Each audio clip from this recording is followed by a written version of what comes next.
to our council meeting, Monday the 20th of November. Just a few things I need to let you know. I ask that everybody's phones be on silent, please. Welcome to the members of the public. Welcome to the press.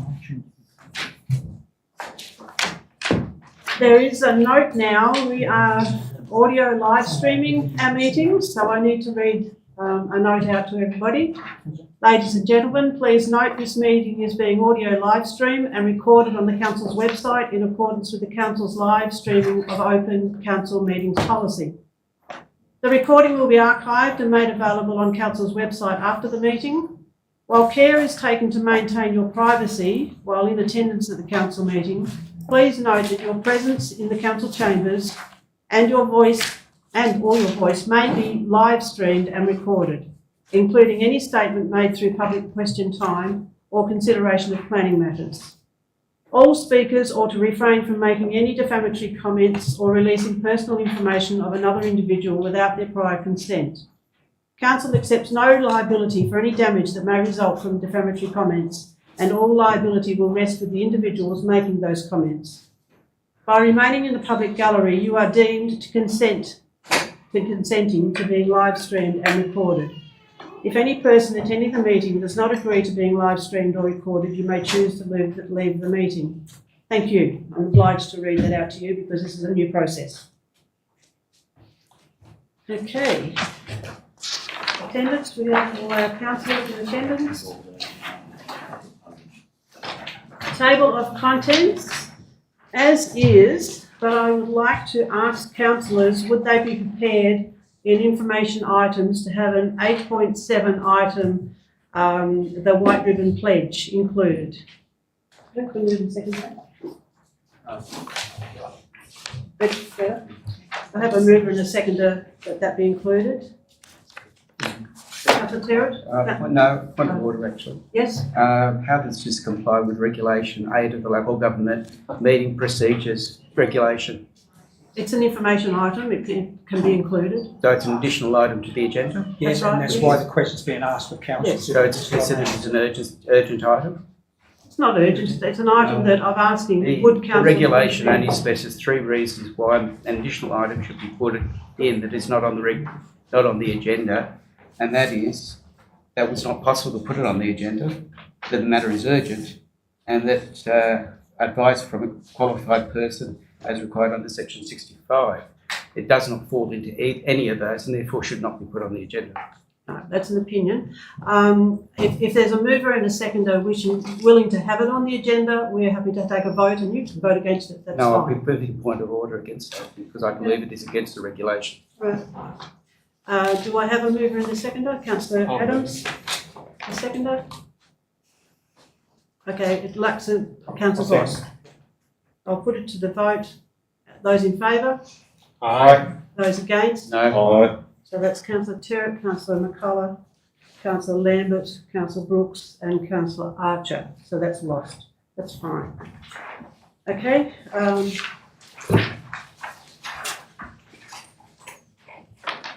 The acknowledgement of country. We acknowledge and pay our respects to the Tasmanian Aboriginal community as the traditional and original owners and continuing custodians of this land on which we gather today, and acknowledge elders past, present and emerging. Do we have any declarations of pecuniary interest from any councillors? Councillor McCullough? Open meeting 11.3, I think that's the Town Hall, Campbelltown. Closed 3.2, 3.6, 4.2. And I'll just give a general declaration against the Campbelltown Hall, any defamation proceedings and the logo matter. Any other councillors? Councillor Andrews? I think I probably should be for 7.2, the Sidburn clock. Sorry, what was that one? 7.2. 7.2, the Sidburn clock. I sit on the history committee that's about. Councillor Lambert? 4.7 in the closed meeting and possibly 5.4 in the open. Councillor Terrett? 11.5 in the planning, planning strategy, streetscape, and 7.5 of a closed council meeting. And I'm possibly 4.7 or 7? Shouldn't be either.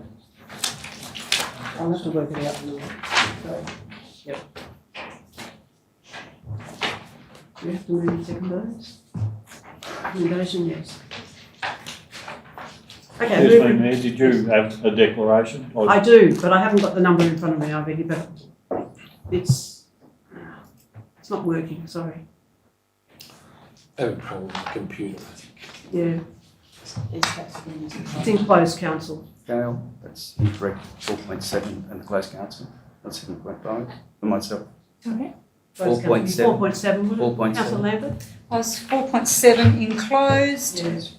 and possibly 5.4. Yeah, I'll say the same ones because it'll probably be the same ones.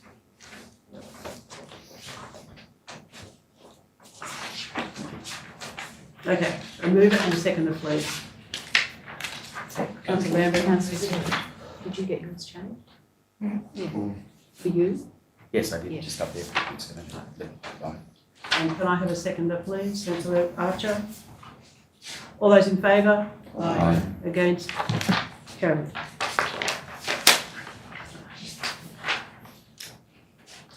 Confirmation of the council minutes from Monday, the 16th of October.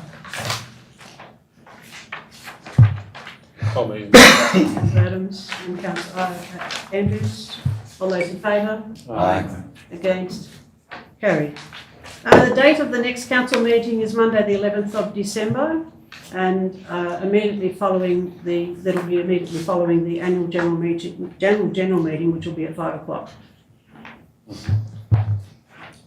Motions on notice. We have a motion on notice that applicants' names are included in newspaper advertisements. Councillor Terrett, do you wish to speak to I'd that? like to move officer's recommendation 1. And then report be brought back to the planning authority. Is there a seconder for that? Second. Councillor McCullough?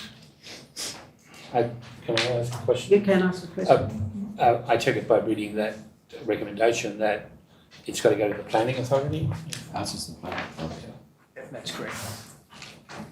Okay, I'll put that motion, no, yes, I Councillor. just want to make a comment if I can. I'm not sure why we would be doing this when 3 out of 4 of the applications that appear in newspapers, for example, are often from third-party agencies. So you would then need to go into the application again to find out the person's name. So I'm not quite sure.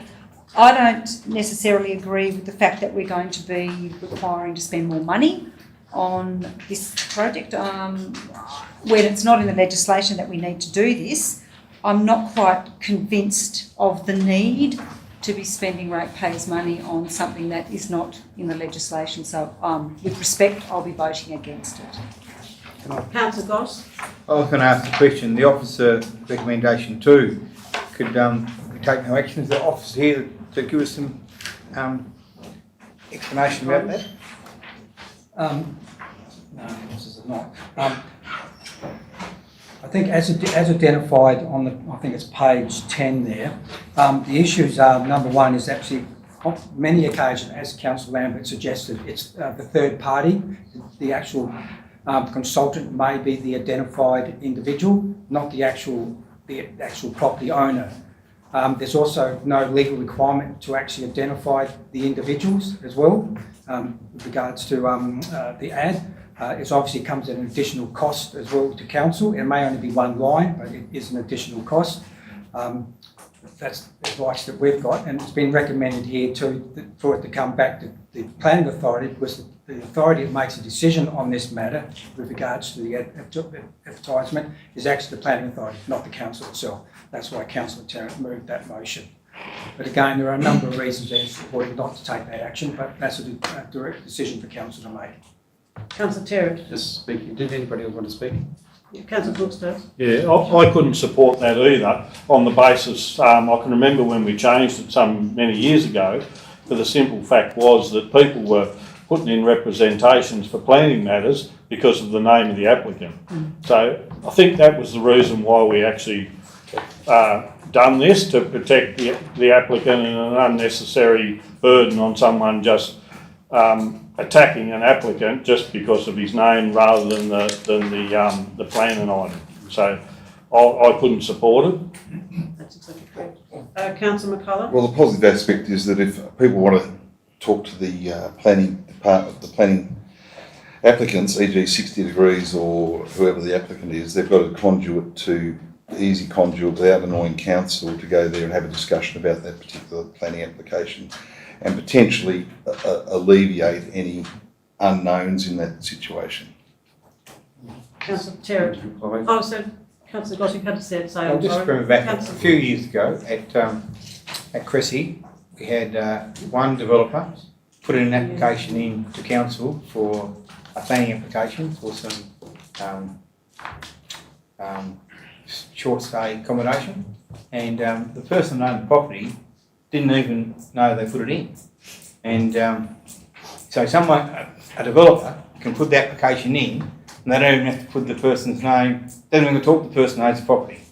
And what we're saying is that we're going to move something, we put the person's name on there, and they mightn't even know they're having an application in, because you don't have to actually own the property to have an application in. And so I don't think we should.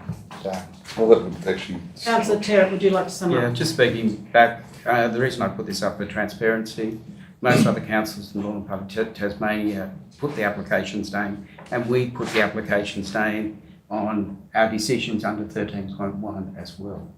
So the whole argument about privacy, it's about transparency, not privacy. Okay, I'll put the recommendation. All those in favour? Aye. Against? Aye.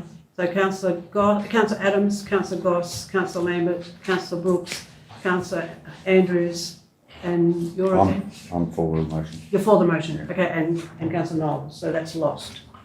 So do we need another? Oh, sorry. Councillor Adams, Councillor Goss, Councillor Lambert, Councillor Brooks. Oh, the fours are Councillor Terrett, Councillor McCullough, And Archer. and Councillor Archer. Yep. Do we have to have a motion though, or we can move on? We can move on, it's fine. The next notice of motion is about workforce planning strategy. Again, Councillor Terry. I'd like to move the council develop a workforce planning strategy and it be listed for the 2024-25 budget. Do I have a second? Councillor McCullough, would you speak, yes? Just speaking in relation to this, so workforce planning is having the right people in the right time at the right place, and as we all know, local government is struggling to get positions filled because people aren't being developed. This is something that was mentioned also in the Future of Local Government final report, which says the importance of that, and maybe down the track that this will be legislated. I think taking a proactive approach to workforce strategy is also a good indication to our staff that we are clear to them about career planning and succession planning within the organisation, and where do we get our employees on in the long term. At the moment, our lack of strategy may put us at a disadvantage and have positions unfilled for some time. The report goes into some aspects of that. 26% of our staff are over the age of 60, according to our last annual report, and it is something that we need to address. Oh, Councillor Goss. Just the general manager's responsible officer, have you got some comments on this matter? Madam Mayor, well, I think as I've indicated in the comments there, council considers its staffing levels at each budget time, assessing where moving forward additional staff may be required. We also carry out assessments each time we have a staff member retire or resign. We assess that particular area with regards to the appropriateness of reappointing someone in that position or changing that role. We do that each time. It's perhaps not appropriate to actually consider having such a strategy long term, to look at where we're moving forward, to ensure that we do have the staffing numbers. I don't agree with the councillor, that's just because you've got one, you're going to be able to fill your positions. I'm afraid that's, at the moment, the difficulty exists everywhere, even with the councils that do have such a plan. I would suggest such a plan is not uncalled sorry, it's something that would be perhaps appropriate to consider, but that's why it's recommended by officers too to include in the budget, and then we depend on the costs associated with that, with the council which is continuing with that next financial year. Councillor Adams. Yeah, we sort of do it informally in some regard, but I agree the issue of workforce training and skill base for local government is a statewide issue. All councils have difficulties.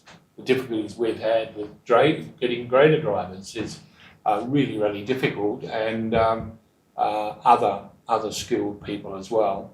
And so it's an issue that the Local Government Association needs to pursue.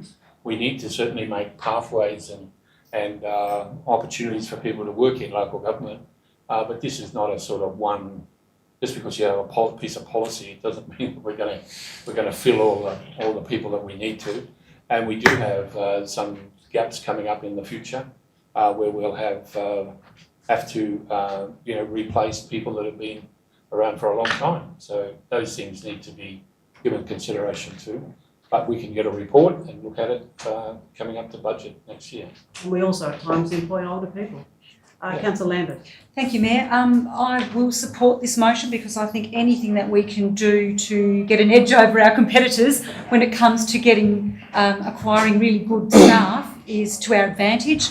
And we were in Canberra this year at the Local Government Association where the issue of recruiting and retaining good quality staff is across the board. It's not just a Tasmanian issue, it's across Australia. There were even some international speakers there who were saying that it's happening in their countries as well. So I think anything that we can do to support getting good staff and retaining our great staff that we've got is to our advantage to get an edge over some of our competitors. Okay, I'll put the recommendation. Just to finish off, this is an important step towards the future and part of our strategic plans.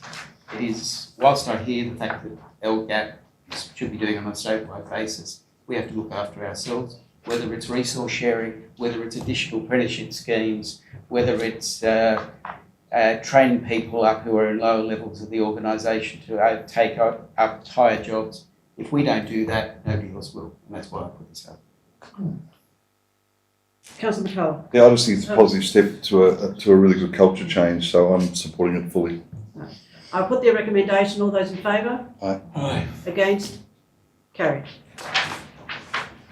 Okay, notice of motion, the Longford Town Hall Committee. Leaving the recommendation that council officers prepare a report on the notice of motion and to be presented at the next council meeting. We have a seconder. Councillor McFarlane. Any discussion? Yes, Councillor Terry. No, it's your motion. Speaking on that, this motion, as a result, is looking at a particular management committee. And I know these are committees that are for volunteers, but it's also, we do have a statutory requirement to meet the obligations. And this is not, some people may view this as a negative motion. I'm looking forward. We have a chairperson who is looking after that committee, who has a very positive approach to improving that committee and making it better for the future. And I think in that respect, forget about the things of the past and move forward to better things for the future and ensuring that these committees are in fact compliant. Councillor Adams. Thank you, Mayor. Yeah, on this I'd say a few things. One is that, all volunteers. It's a new committee in relative terms to try to get activity going and to renew the Longford Town Hall. And that is also taking care of the small groups, like an art group, which have a whole range of people part of, that don't have a lot of money, but don't have great benefactors. So endeavouring to get them to be able to participate and be a part of that.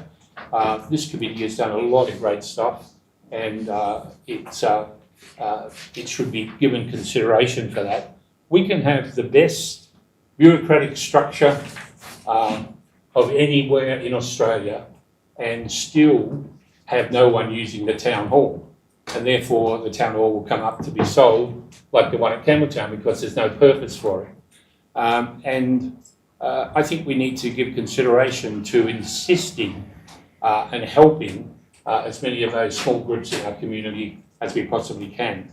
I'd also say that this committee has raised $20,000 from a state government grant to do baffling in the hall, to assist the sound of the groups that have been using it, and also a grant from Rotary Longford to improve the lighting so that the Spooky Men, we had over 200 people in the hall, a very successful event because we had lighting that could be utilised. So I think, very sad that somebody nitpicks to the degree I get this when a new committee has been operating to get things going and make things happen for our community on a volunteer basis. I think we should be encouraged in them. Councillor Brooks. Yeah, look, there's no doubt that they have done a really good job with the town hall, but we need to maintain transparency, and we do need to maintain that if they want to apply to the council, there's a process to get support for these local groups to use the town hall. I don't think that the town hall committee or whoever it is should be judge and jury on who pays what and who gets a discount and who doesn't. We've got a local district committee here on Longford that couldn't use the town hall because of the charges. There's not a good broad brush approach to it. So I think Councillor Terrett's motion will resolve a lot of these issues, and hopefully we can get some transparency and a bit of continuity back into it. Councillor Andrews. Yes, Councillor Terrett says that this is not, we shouldn't take this as a negative motion. I'd suggest that there's no other way you can take it. We're having a big go at a new committee.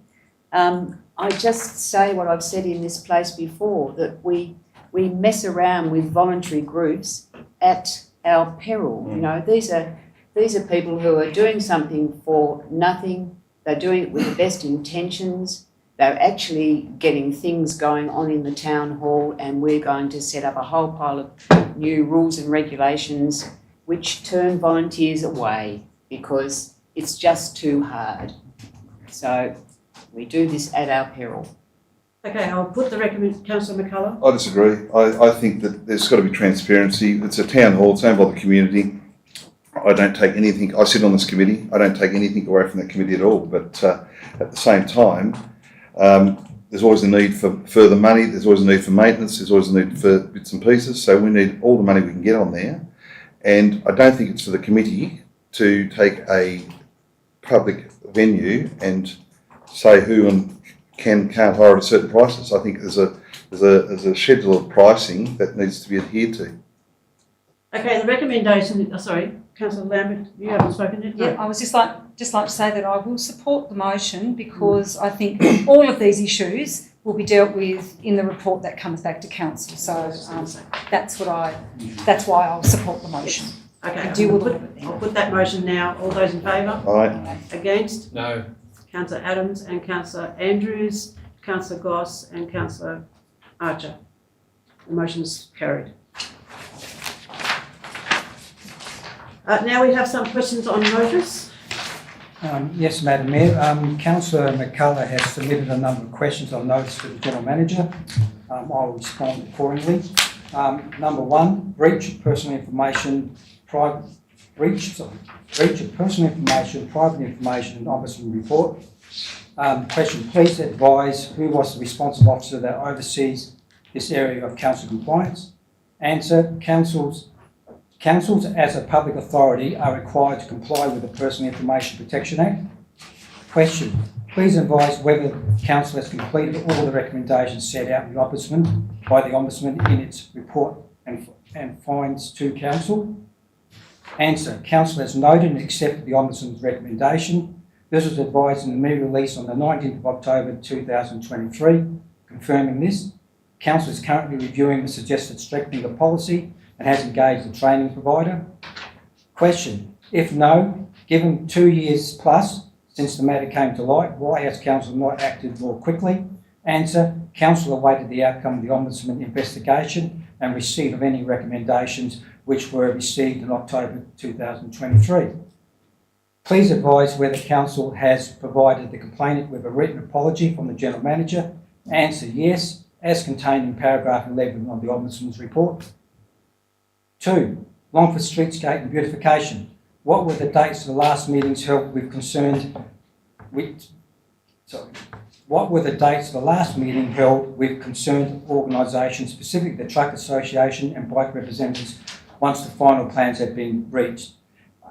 Answer, Truck Association 1st of February 2023, Bicycle Advisory Committee 5th of September 2023. Question, when were the final plans signed off by Council Administration to present to the Council for approval? Answer, after receipt of the Department of State Growth consent on the 18th of October 2023. Question, while the Mayor has stated in public announcement, compromise has been reached on the Longford Streetscape beautification, information has been received that this is not the case. Please confirm to Council that all parties have actually saw and signed off on the final proposed plans to be submitted to Council at the November 20 meeting. At the 2nd of October 2023 Council workshop, do the Bike Committee agree with the changes as beneficial to the bike riding community? Answer, yes. You state the road is a minimum 3.5 wide and meets DSG requirements. Council design engineers had consulted with DSG prior to making any changes to make sure changes would comply with DSG standards. Please advise what the current width of the road is. Answer, the width of Wellington Street, Longford, varies from 7.8 metres to 10.5 metres plus or minus, excluding parking spaces. Longford Football Club, please advise what the Longford Football Club needs to do to be able to display all memorabilia, trophies, flags and other such items in their club rooms without undue interference from Council as paying tenants and occupants. Answer, the allegation that Council has exercised undue influence is refuted. This is governed by the terms of the lease agreement, which is a confidential document. Lifetime dog tags. Please confirm that Council now offer lifetime dog tags to all dogs, for all dogs. Answer, yes. Please advise what quality control is taken to ensure quality of these tags extends to the life range of all breeds of dogs and what Council will do in the event a tag becomes worn and torn. Answer, Council relies on the manufacturer's quality assurance. If a tag requires replacement, dog owners may obtain a new tag for a nominal fee. Has the community and all dog owners been made aware of the lifetime dog tag arrangements? Answer, yes. Okay, council committees, the confirmation of the minutes. So we need a mover and a seconder to confirm the local district and other committee minutes. Councillor Lambert, Councillor Adams. All those in favour? Aye. Against? Carried. Local committee's recommendation, the Campbelltown District Forum have a recommendation around the removal of trees, Valleyfield and Macquarie Roads. And the officer's recommendation is that we note the recommendations from the committee, which are operational matters. I'll move that. Councillor Adams is moving that. Second. And Councillor Andrews is seconding. Any discussion? Councillor Goss. Yeah, we passed the site over the weekend and they've taken a few trees out of the road. Only thing I would like to say that it's only a little few years ago we lost one of our local people by hitting a tree just down like Valleyfield Road, and I know it's made a bit of impact on that road, but I would say that by removing the trees as big as this off the side of the road, it's probably going to maybe help someone else's life in the future as well. So that's all I'd like to say then. I'll put the recommendation. All those in favour? Aye. Against? Carried. Longford Local District Committee, they have a recommendation around the Longford promotional signs, welcome to Longford. The officer recommendation is that council notes their request and refers the matter to the appropriate officer. Councillor Brooks and Councillor Adams. Any discussion? I'll put the recommendation. All those in favour? Aye. Against? Carried. They also have a recommendation around the Northern Midlands Community Expo, thanking our tourism officer, Fiona Dewar, for the excellent job and the running of the successful expo on the 9th of September. And the officer recommendation is that we note the sentiment of the local district committee. Councillor Lambert, Councillor Brooks. Councillor Adams, you wish to speak? I'd like to speak. I made a recommendation prior to the expo, and we did get set back because of COVID, but very successful event, and it's good to recognise that. But I made a suggestion that a list of the groups be prepared and that list become a directory and could be listed on our website. With the many people that come into our community, I've been asked of, is there a directory somewhere to contact groups and whatever? And I think this would be a very good opportunity. And if we notify the groups to let the council know when there was a change in officers, etc., and it becomes the responsibility of the group itself to do that, as a lot of things work that way now. So I think we should, we'd ask the officers to take that up and see if that could happen. I do believe that's been recommended as well. Councillor Lambert. Thank you. I would also like to support those comments. I was lucky enough to open the expo and it was a fabulous event.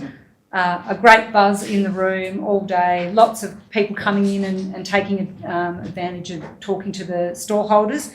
And I know that I've put some feedback through on behalf of some other committees who would like to know whether this is going to go ahead again because they would like to get involved in another capacity as well. So I'm looking forward to that report coming through. I'm just wondering whether the General Manager might be able to give us a bit of, without putting any pressure on the officer, when that report might be coming to Council for us to make some of those decisions. I think we'd need to look at January, February next year. There's only 2 weeks between now and the next council meeting. Yeah. Definitely. That's good because if we are going to go ahead with something like this again, there's a lot of lead-in time to organise it. So, and to me, it seems like there's an appetite for it to continue. So that'd be good. Councillor Terrick. Well, as like most councillors, I attended there and also was looked after the stall for the day. But one thing that was commented to me, whether a similar event could be done in the southern part of the council area. It is such a big council area that the opportunity for volunteer groups needs to be given down there, and I think the success of this needs to be duplicated towards the south as well, particularly as new people move in the area. They don't know what's available, retire, what things they can do, and I think events like this is a great way of groups putting out their good story and what the community actually does. Okay, Can I add to that? Sorry to add, but the Campbelltown Hospital Board have put a recommendation in along those same lines, and some of the staff there have also offered to want to get involved in the organisation as well. So that will make up part of the report when it comes through. So yeah. and southern groups they did get involved in the first expo. Yes, they're very keen. Okay, I'll put the recommendation. All those in favour? Aye. Against? Carried. Norfolk Plains. Sorry. Oh, planning. Yes. Beg your pardon. Yes. Beg your pardon. Absolutely. Stretching your legs, Councillor. Okay, we're going to move on to questions on notice. Oh, not questions on notice. Yes, I'm looking at the wrong bit here. No, not on notice. No. Public comment. Public comment. People might say, oh, here we go. Okay, are there any members of the public who wish to make a statement or ask a question about something that's not related to planning items? No? Okay, we move into planning. Councillor Lambert and Councillor Andrews. All those in favour? Aye. Against? Carried. Okay, so is there any member of the public who wish to ask a question or make a statement about planning 157 Blackwood Creek Road, Blackwood Creek, visitor accommodation? Does anyone wish to speak on that item? No? Okay. Planning 2. 1440 Saundridge Road, Cressy, the battery energy storage system. Is there anyone who wishes to speak or ask questions about that item? No, that's fine. Planning 3 is 75 to 77 High Street, Campbelltown. Is there anybody who wishes to speak or ask a question about that item? No? Okay, Planning 4 is the Campbelltown Streetscape project. Does anyone wish to speak about or ask questions about Campbelltown project? Oh, cool. Planning 5 is the Perth Streetscape project. Good, welcome, welcome. You need to state your name and the town you live in, and you have 3 minutes. You need to take the book with you. That mine. Beg your pardon. We've got tapes now. Just tapes. Mr. Cuthbertson. We've got people moving direct. Yes. Where do I go? You need to come here. Oh, right. I hope the 3 minutes hasn't started. No. Tell me how to start. Yeah. Right. Thank you, Mayor Knowles and councillors, for the opportunity to speak to the proposed Perth Streetscape Beautification Project. Warwick Cuthbertson, 78 Main Road, Perth. I'd like to thank the project officer, Trent, for agreeing to propose to the council trees at 2 Scone Street and 5 Scone Street not to be planted. I'd urge the council to accept this change. I'm supportive of beautification of the town, but not at the expense of social, economic and welfare well-being. The parking area outside my residence at 78 Main Road, right next to the electronic school sign, is often used by large vehicles, such as cars towing caravans and trucks, when drivers go across to the bakery and or Feast Cafe. When these shops are open, people can't easily access the post office, causing further stress. Parking is at a premium in the vicinity. Removal of car parking will add to the congestion and dissuade people supporting the venues.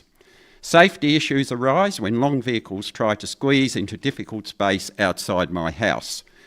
We should be supporting our small businesses, not making it even harder for them to operate. I wish to place a strong objection to the proposed tree planting outside 78 Main Road. Some of you may be aware that I voluntarily tend the roses at the War Memorial garden across from my home. I keep a close eye on the park, and you would be amazed at the number of people who park outside my house and opposite and visit the War Memorial, the garden there. Reducing parking across parking accessed by veterans and families is very negative and an unintended consequence. The area outside my residence is used more broadly, and the loss of a car park equates to the loss of amenity for all. It will significantly affect my amenity, and the probability of me or any visitors being able to park outside my residence is severely compromised. The proposed tree would be the only tree on the road in that section. If a tree must be planted, plant a tree in the footpath similar to the other ones just a few metres away, where it will provide an aesthetic enhancement but not compromise the integrity of the amenity, affect safety of approaching the War Memorial Park, school crossing, or reduce car parking options available to all. Going to outside the IGA, butcher and chemist, the proposed arrangements have the potential to cause significant issues. The barriers and planting directly outside the sausage shop, duplicated across the road outside the hotel with a crossing, not a zebra crossing, designated at the location are problematic. Thank you, Mr. Cuthbertson. That's 3 minutes. 3 minutes. And thank you so much for looking after the gardens. Oh, thank you very much. Is there Can I give these to someone? Yes, you absolutely can. Yes. Thank you. Is there anybody else who wishes to speak about Yes, please. planning 5? She wanted to talk about the Planning 5, the Perth Streetscape project. I just need to let you know there can only be 4 speakers, 2 for and 2 against. So if there's more than, is there anybody else who wishes to speak about Perth?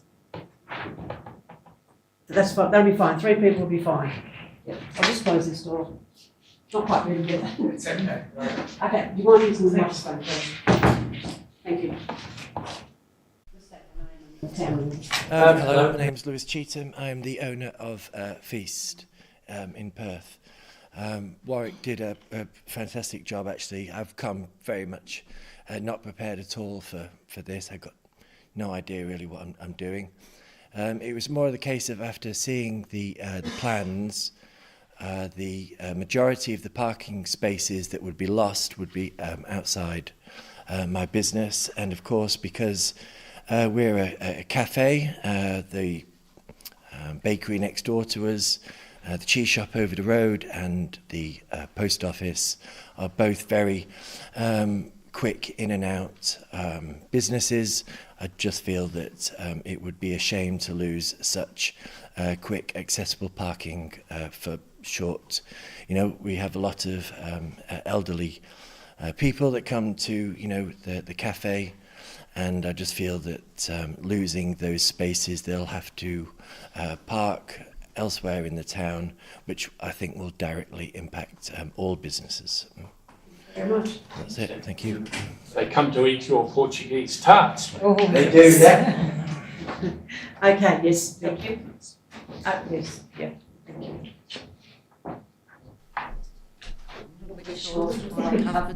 My name's Nerily Chalmers and I live at 1 George Street, Perth. I'm going to pick up where Warwick left off. So outside the IGA butcher and chemist, the proposed arrangements have the potential to cause significant issues. The barriers and plantings directly outside the sausage shop, duplicated across the road outside the hotel with a crossing which is not a zebra crossing, designated at that location, are problematic. There will be a reduction of a minimum of 4 to 5 car parks in this part of the project in total, spread out on both sides of the road, with a further reduction of up to 2 car parks directly outside the chemist. This means people will have to park elsewhere in an already congested shopping strip. Where are they to park? Where are the delivery vehicles that regularly pull up outside these businesses to stop and unload? Reducing parking equals reducing viable options. The demographic of Perth, the growth area, includes a large number of elderly residents, people with disability and young families. These people rely on the local goods and services in the Perth shopping precinct. There are very few retailers or attractions in the town to entice extra people to visit. Anything that stops people from shopping in the main street of Perth negatively impacts. This is a stark reality. We should protect commercial activities and particularly the well-being of our vulnerable members of the community. For safety, amenity and practicality to be overtaken by a streetscape project is unacceptable. It is easy to drive down Main Street, see the parks full and keep going to Longford, where there is ample parking. We need incentives for people to live and shop in Perth, not barriers. Beautification in that area could include flower boxes which do not reduce parking. Do we really want to lose our butcher, our chemist or our IGA? I urge Council to speak individually to the business owners, consider carefully the implications of this proposal and make the changes suggested. I would also urge Council to carefully consider future-proofing, adequate parking and amenity when considering changes. Thank you. Thank you very much. Okay, so is there anyone who wishes to make...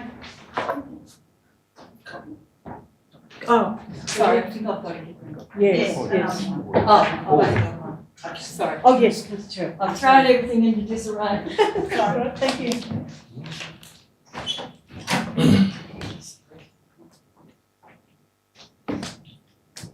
Councillor Chair, do you want to close the door, please? Okay, is there anybody who wishes to ask a question or make comment around Planning 6, which is the Longford Streetscape project? Yes. Yes. So are there going to be 4 or more? 4. So you'd like to say something? I'll be very brief. Are you for or against? I'm against. Okay. Against. Against? Against. Okay, I can then have 2 against and 2 for. Mr. Green. Yes, it is. I'm against. You're against. So you'll have to choose amongst yourselves who you wish to speak. Mayor, if we haven't got any for the project, could we allow 4 against? Does anyone wish to speak for the project? Okay, that's a fair enough question. Everyone's, I I need a motion that we have 4 speakers in this occasion. Okay, yes. Seconded? Yep. All those in favour? Aye. It's carried. Okay, we've got 4 people we can speak, so would you like to go first? Just state your name and your town. I'll be very brief. Gregory Green, I live at 1 Archer Street, Longford, which is on the riverside of Wellington Street. I did put in a written submission as well. I'm asking you to reconsider this proposal in the light of increased traffic flows through Longford and the inconvenience it will cause to those entering Wellington Street from adjacent side streets. In the past 8 years, traffic flows have approximately tripled, with the most recent figures showing an annual growth rate of 29.4% per year. I think it's most probable these increases will continue. The modifications will probably beautify the area and slow traffic speeds. The slowing of traffic will only increase the traffic density. As many of you may have observed, it can already be very difficult to make right-hand turns from side streets into Wellington Street, including this one here. Necking the entrances into Wellington Street will only mean any vehicle wishing to turn left will have to wait for those turning right across the traffic. At present, it is generally possible to have both vehicles at the crossroads together. Improvements currently being made to the playground, picnic facilities, Memorial Hall on the village green will only increase traffic in this area. Thank you. Thank you. Okay. Joseph.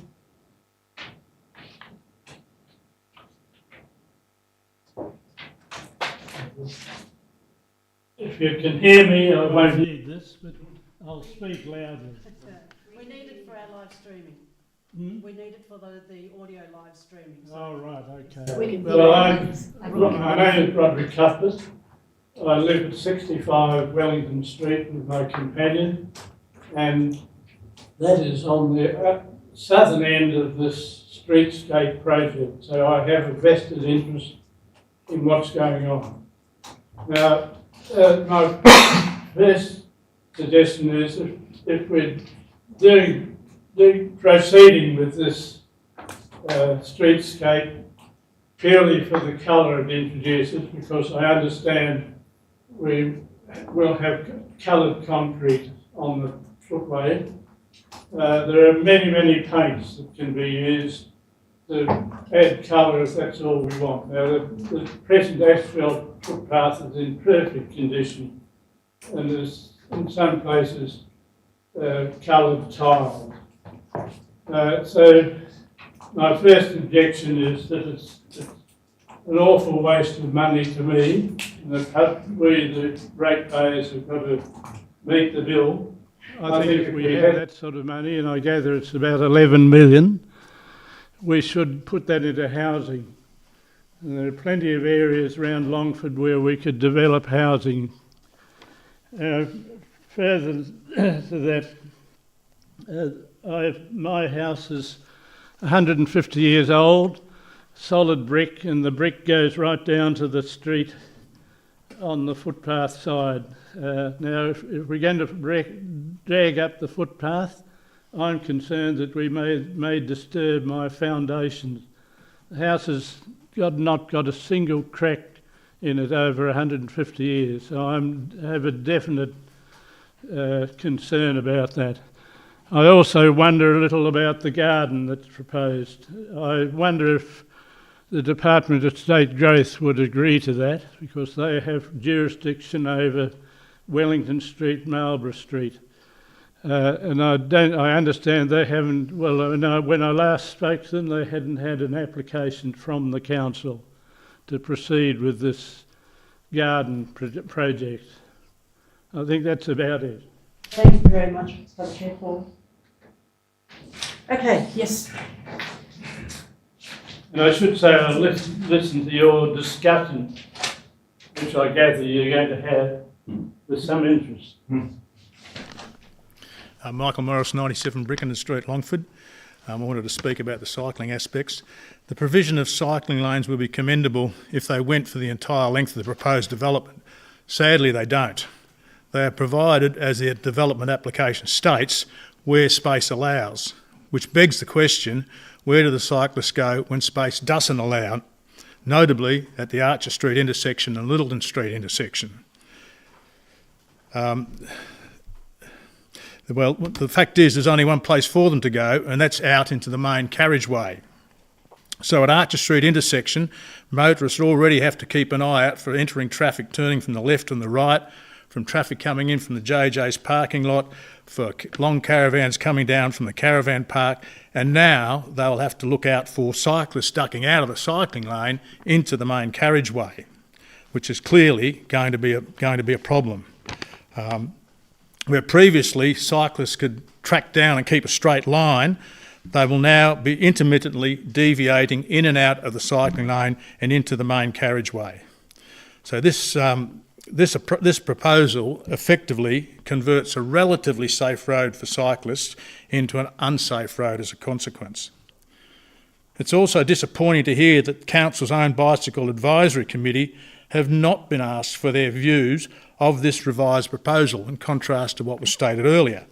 In fact, I know from some of the cycling representatives on that committee that they were alarmed to read in the Examiner that Council had come to a compromise permission with both the cycling and trucking fraternity. They are of the very firm view that is certainly not the case, as this revised proposal has never been considered by them. Clearly, Council is distorting the facts to suit its own agenda and just paying lip service to the community. The reality is there has been no real endeavour to engage with the cycling community, and to suggest we are happy with the revised proposal is blatantly false. Finally, to the Council's credit, they objected to the 24-hour track proposal primarily because the road wasn't wide enough for the projected traffic and turning traffic. And yet a few hundred metres to the south, the Council thinks it's okay to effectively narrow the road. It seems very hard to reconcile these two things. Thank you. Thank you. Thank you. I'm Rob Byers, Chairman of the Truck Owners and Operators Association and a concerned farmer. I suppose one of my questions is why does the Council see the need to make the street narrower? Is that the legal width now with non-escorted vehicles is 3.5 metres, and in the last few years we've seen a big growth around the area. We've got a group of young farmers that are taking agriculture to the next level, and I'm sure a lot of people in the room would have noticed the extra movement of machinery, how it's got bigger, and there's just more of it travelling down the main street. We've got 3 tractor dealerships, 2 fertiliser dealerships around the local area. We've got beef abattoirs at one end of town and lamb abattoirs at Cressy, which are all on the increase. So machinery's got bigger. Recently I was at Pivot, and there was a road train at Pivot. And it probably did come in from the northern end of town, but it won't be long before it goes out the southern end of town, the same size sort of vehicles. And we're trying to make the street, well, we've got to accommodate these vehicles, and at the same time it's been talked about making our streets smaller and harder to get around. Is that if everyone I speak to is all of the same opinion. I wouldn't repeat what one bloke said to me today, but he wasn't very happy about the thought of it being changed. Another person said to me once, if you want to see our stuff up, bring them to Deloraine and they'll see what they've done there. He said that's a good example of what Longford would turn into if they're allowed to have a go. And just in closing, if anyone wanted to ride in the semi-trailer around Longford to see what it's like out of a truck window, just give me a ring and I'll come. Thank you. Thank you. Okay, now we move to Planning 7, which is Part 5 Agreement, 15 Monastery Court, Longford. Is there anybody who wishes to make comment or a statement about that planning agreement? All right, no. Thank you. So we go back to Planning 1. 157 Blackwood Creek Road, Blackwood Creek. Minister information. Councillor McCullough, you had your hand up. Moving the recommendation. As seconder, Councillor Terrett seconding it. A discussion. Anyone wants to discuss it? No? I'll put the recommendation. All those in favour? Aye. Against? Carried.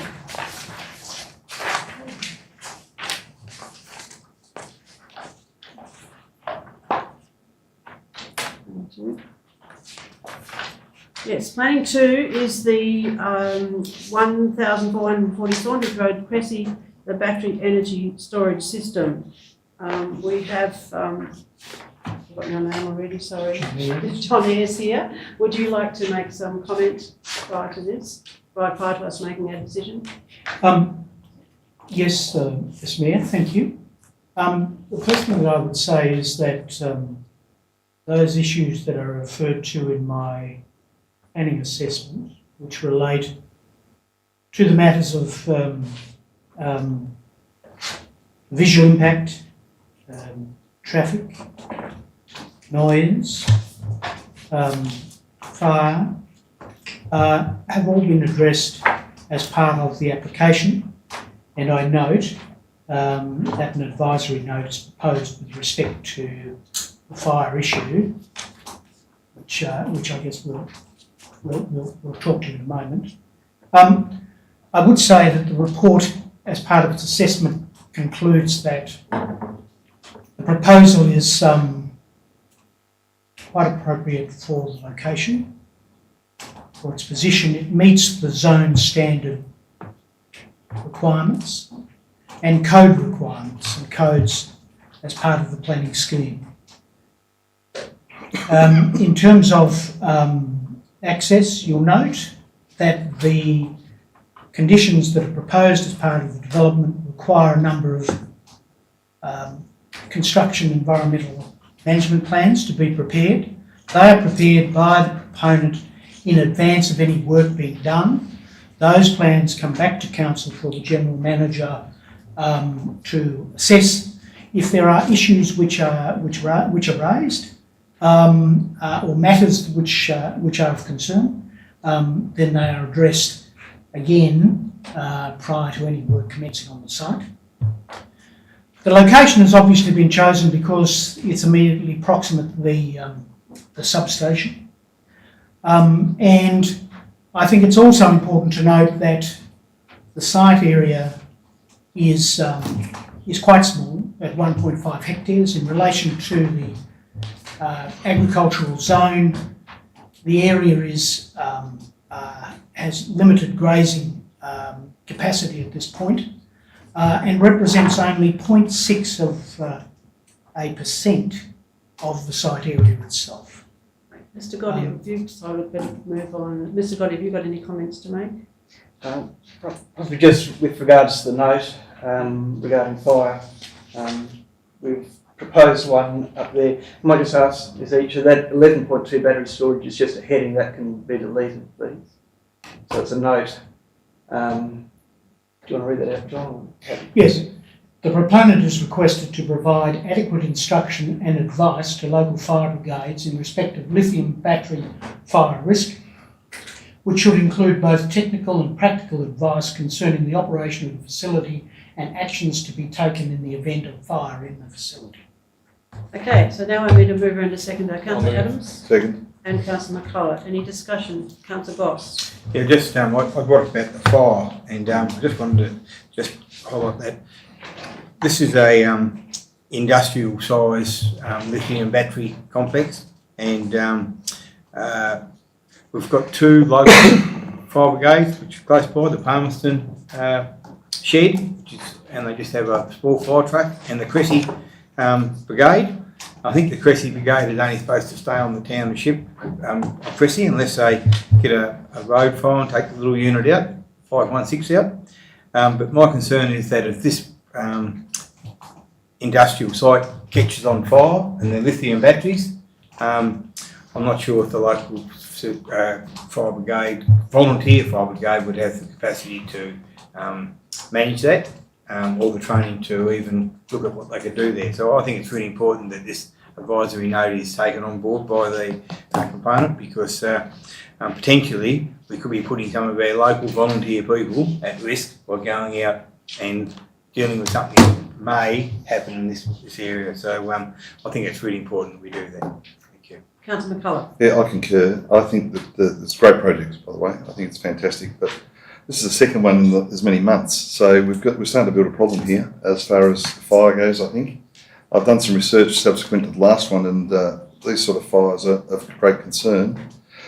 Are we able to get referring to Mr. Godja, are we able to get a contribution towards a long-term fire strategy and something to better the facilities up there, the past fire station? Right? I don't believe so, not through the planning process. They apply for a permit if it meets the scheme, but it really needs to get one. It's something we need to look at, I think. Long-term, we've got to look at how we can better facilitate that area up there as far as the fire station goes. So that's my only concern. Other than that, I think it's a good project. Any further comment from anyone? Councillor Adams. Summing up, I guess, I would think that the State Fire Service should be on top of this, and I think we were going to write to them, and I think we need to do that, and therefore make sure that our brigades are in top order in relation to this sort of fire, which would be foam, I should imagine, but they seem to burn for a long time, and they're pretty big. So I think the State Fire Service is the ones that need to be on top of this. Thank you. I'll put the recommendation. All those in favour? Aye. Against? Carried. Planning 3 is the 75 to 77 High Street, Campbelltown.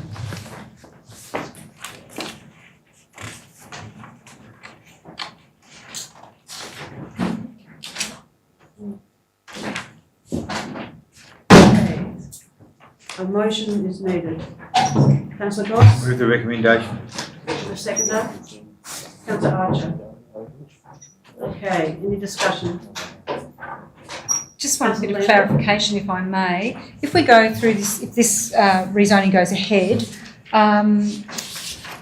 where does Service Tas sit in this? Will they still be able to be accommodated if that's the case? Because that has been my concern all along, that we don't lose that facility. It's so important to Campbelltown and that surrounding area. So where might that sit in this proposal in terms of being safe?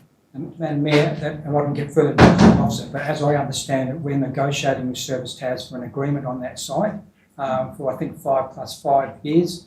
So they'll continue to have access to that site, but I'll confirm the period we get to finalise those discussions. But the rezoning won't change that for Service Tas into the future?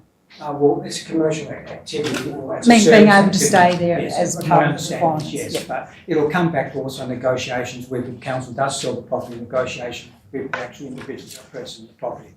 And those that have shown interest previously were keen to actually have a business on site.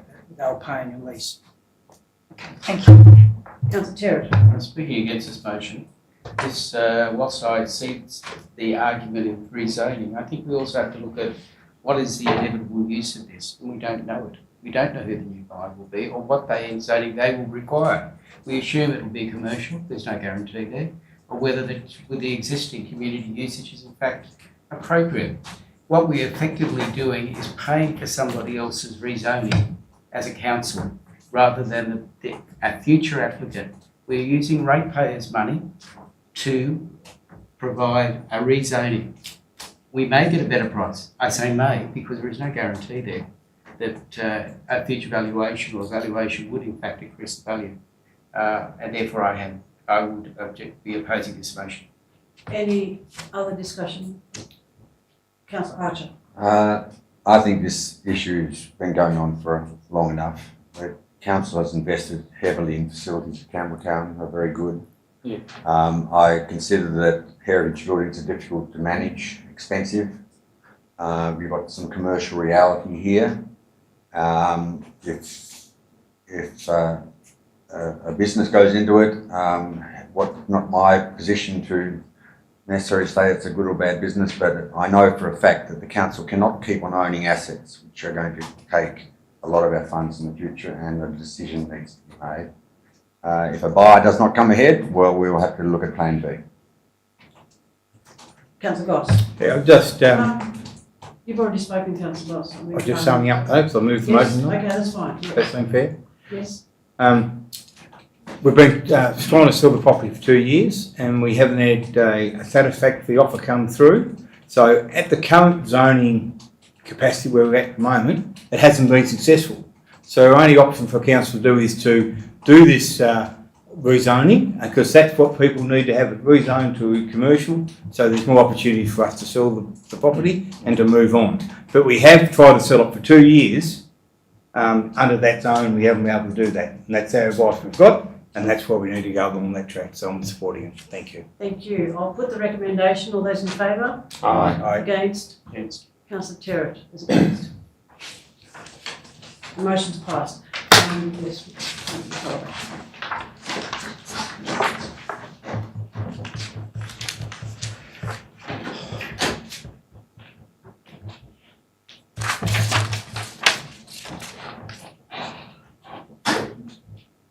Okay, planning for is the Campbelltown Streetscape project. Would you like to say a few words? Sure, thank you, Madam Mayor. So we have before us PLN 230199, which is an application received for the Campbelltown Streetscape project, which is located on High Street at Campbelltown between William Street intersection and just outside 115 High Street, Campbelltown, with some minor works occurring in the side streets as well. The application is discretionary. It's reliant on 3 performance criteria. The first is that some of the works is located within a heritage precinct. The second performance criteria is due to works in proximity to 6 significantly listed trees.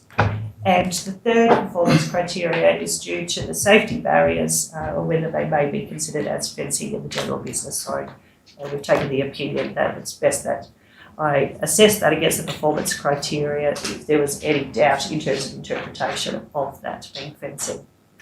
The application was advertised. There were no representations received. It is before us because it is quite a significant project, obviously, and it is recommended for approval and approval with conditions. Now, noting that Department of State Growth have reviewed, they also provided consent as one of the landowners affected. So they consented to the making of the application, but they were also referred the application for assessment and have provided a condition. The tree impact assessment was provided with the application with a number of recommendations. And condition 5 is making sure that all works are to be undertaken in accordance with those recommendations. And lastly, just of note, condition 4 is that prior to any development commencing, a dilapidation report is to be prepared and submitted to the approval of the General Manager, detailing the existing condition of adjoining buildings which are the road reserve in which the works are proposed. Thank you. Okay, I need a mover and a seconder. Councillor Terrett? Yes, and Councillor McCullough. Any discussion? All happy? Okay, I'll put the recommendation. All those in favour? Aye. Against? Carried. Planning 5 is the Perth Streetscape project. Do you want to say a few words on that, Chair? You've got the book, Oh, yeah, cool. Sure, thank you. Through you, Madam Mayor. So PLN 230169 is for the Perth Streetscape project. The proposal is to develop that land located at Main Road at Perth, between Mary Street and Old Bridge Road at Perth, with again minor works protruding into some of the side streets. The application relies on 2 performance criteria, similar to Campbelltown, but slightly one less. The first performance criteria is in relation to works within the heritage precinct of Perth, and the second performance criteria is again in relation to whether the street pedestrian barriers are defined as fencing, and that's within the general business zone. The application was advertised. We did receive 12 representations within the statutory period, and 1 representation was received outside of that time period.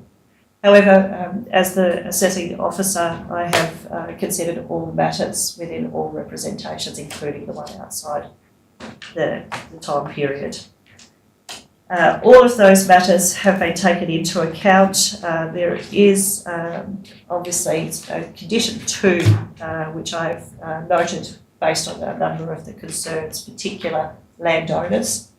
And so a single tree outside of 5 Scone Street and footpath realignment outside the frontage of 5 Scone Street is recommended, and the removal of a single tree outside 2 Scone Street on the main road frontage of that property, in which a tree has potential to conflict with the school zone speed sign in that locality. I do note that there were a number of concerns in regards to reduction in car parking. And in that regard, I do note that there are a number of car parking spaces over the 1.2 kilometre development that are to be reduced. It is detailed in my report and the assessment in regards to where those spaces are in terms of the block or the streets that they're between. So overall, as far as the application is concerned, 20 spots are to be reduced over the length of the 1.2 kilometre of the development. Perth's quite unique, and it's quite unusual that from a planning perspective we have a number of businesses that do not provide or have limited off-street car parking. So it's actually quite unique that we actually have reliance on, and in some cases solely on-street car parking. So it's something that it's outside the scope of this project, but it might be something that council might want to consider at a later point in time, reviewing where there may be opportunities for additional off-street car parking options. Now again, this application was provided with the consent of the Department of State Growth and also referred to Department of State Growth, who have provided a condition. In this case also the Tasmanian Heritage Council have provided a notice of no interest in this regard, and I've also recommended, again similar to the Campbelltown proposal, a dilapidation report be undertaken prior to any works being undertaken, and it is recommended for approval. Councillor Goss, Just are you moving the recommendation? I need a mover and a seconder, then you can. I'll move the recommendation. I'll second. You move? No. I'll move or second, Councillor Lambert. whichever. I'll second, yeah. Yep, that's, thank you, Mayor. And Councillor Goss. Just a question about the car parking. In the shopping zone, which is that main section there, how many car parking spaces are going to move in that section? And my question to the general manager, I suppose, is that anything we can do to reduce that on the businesses there? Because as we know, within that area, there's definitely no off-street parking. The only parking they've got is in that street. And that's the same at Bomford and Evandale. We've got old townships that were started building 200 years ago, and they probably weren't, when they were built then, they weren't, car parking probably wasn't a big concern, but the buildings are still there from that time ago. So well, that's my question, but I'll get the answer about the cars first. Sure.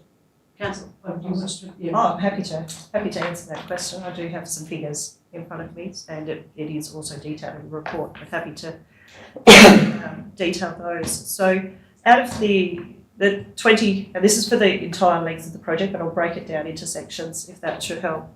The proposal is reducing one car parking space between Scone and Frederick Street. That's between sort of the War Memorial and the school crossing area. 6 spaces are to be reduced between Scone and Taliska Street. 4 of those in which are for the pedestrian crossing proposed, and 2 for trees. 8 spots are to be reduced between Taliska and Drummond Street. That's probably where the main, well, those last 2 are where the main businesses are proposed. 4 of which will be for the pedestrian crossing and 4 for trees.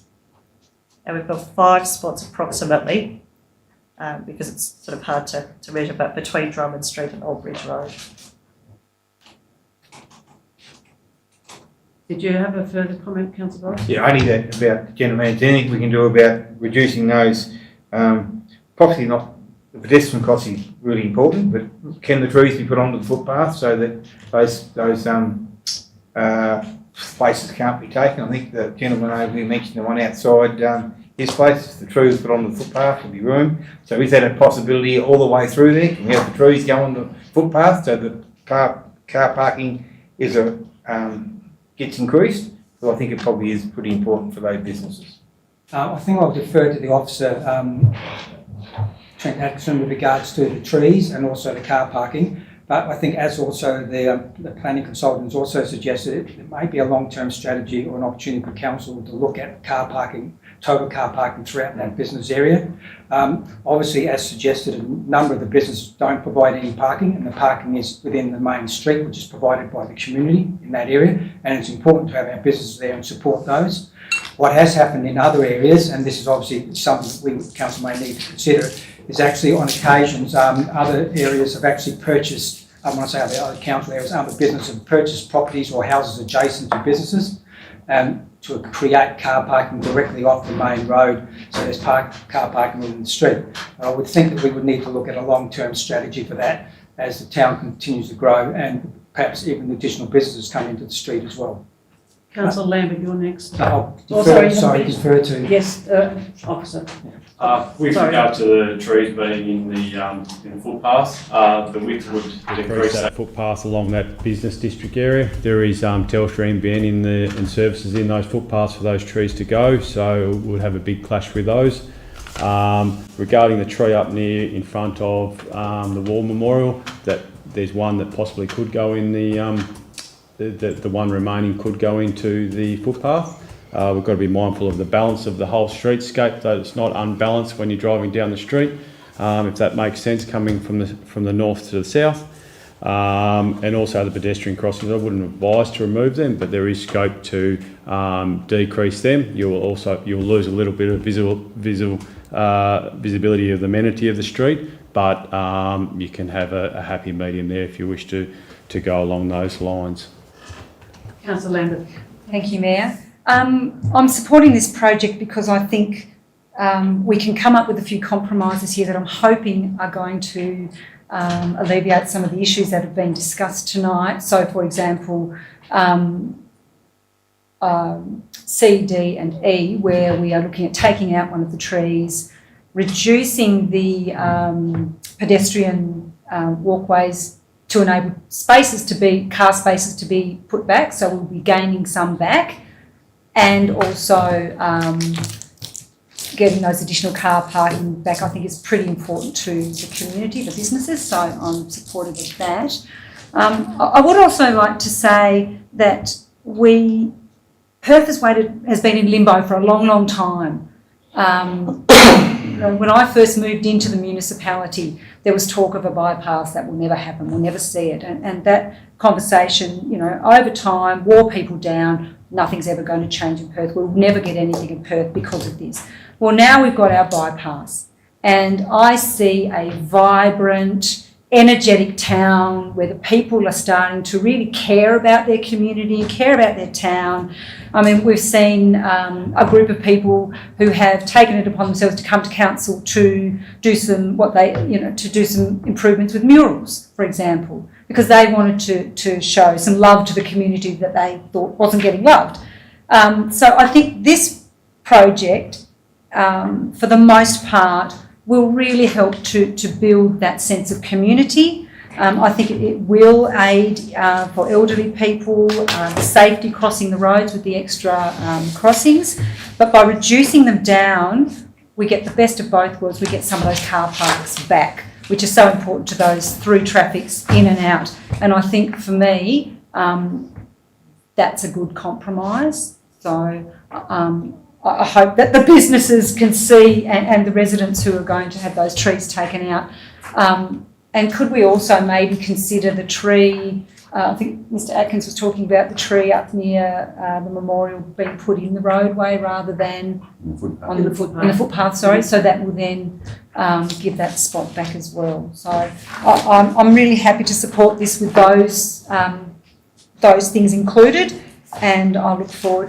The other thing that I don't think we've really talked about as well is the opportunity for some of our businesses to actually be able to build on-street dining for some of their businesses. And I know many, many years ago that was talked about for the Queen's Head Hotel, and I hope places like Feast and Sweet Brew and the other businesses in that area might now be able to see that as an opportunity to expand on their businesses, because we now have some certainty, if this gets up, where things are going to go. So I will support this project. Mr Atkinson. I did answer Councillor Goss's question regarding what council can do for car parking. Council has the Taliska Street car park that we have out there that used to be a hall once upon a time. After upgrading the toilets there about a year ago, fully aware of staff parking, taking all those spots up during the day. So council can consider time parking in that car spot, in that car park, to make it for residents that want to go for a quick half an hour or something like that. So that could be a consideration as well. Councillor McCullough. Yeah, I'd like to foreshadow a motion, please, Mayor, that we review and consult further with, review the overall plan and consult further with the businesses of Perth. The mere fact we're having so many conversations around the table about such a significant project rings alarm bells in my book. The population of Perth is set to double in probably the next 10 to 15 years, and we're taking parking away. That makes no sense to me. So why are we putting trees in roads and stuff like that? We seem to be a one-trick pony.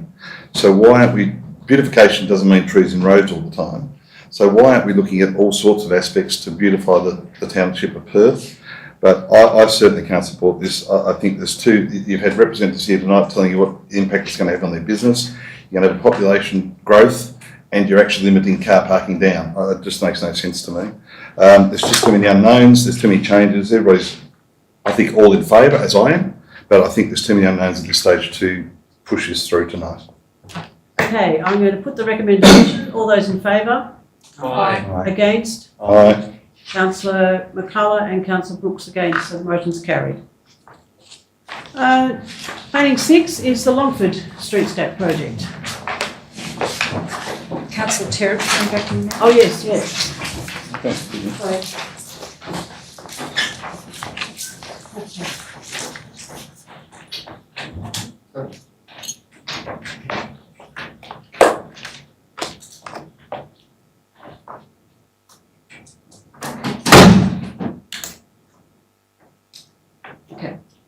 Thank you.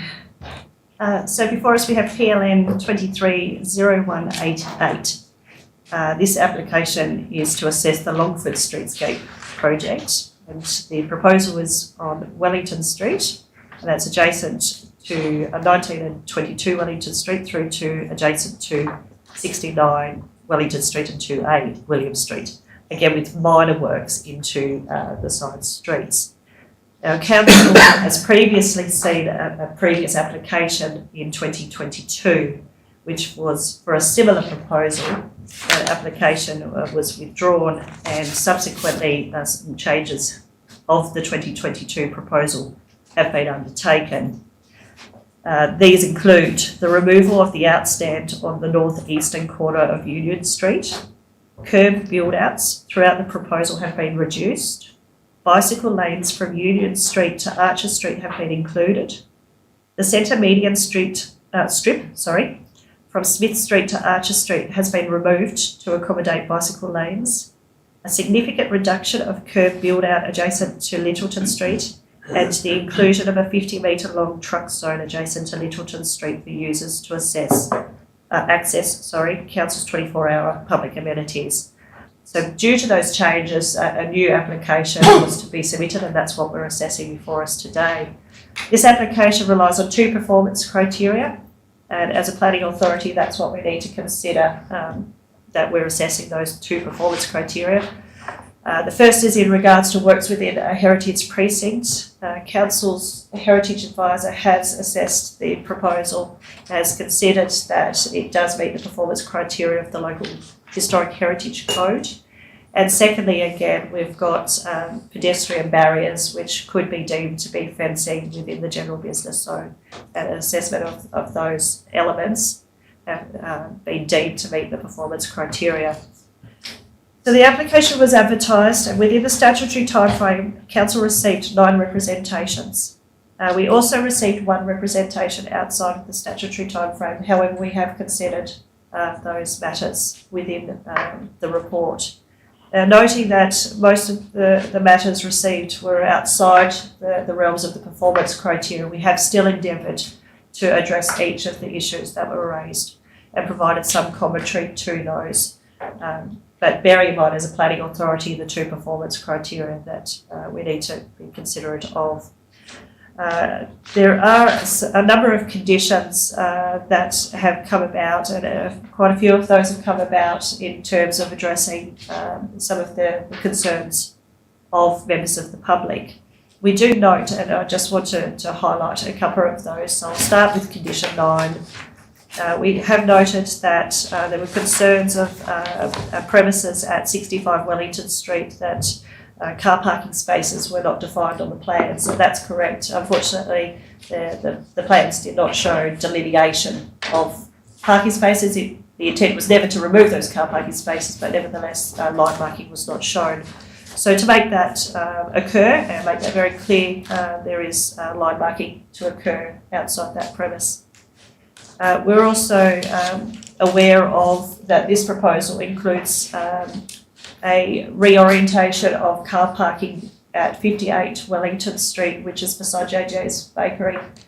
And there were some concerns for the private residents that abuts that property in terms of making sure that the recently erected fence may not be reversed into accidentally. So there is a condition 8 that requires that, as well as making sure that we do have one minimum DDA parking space in that zone as well.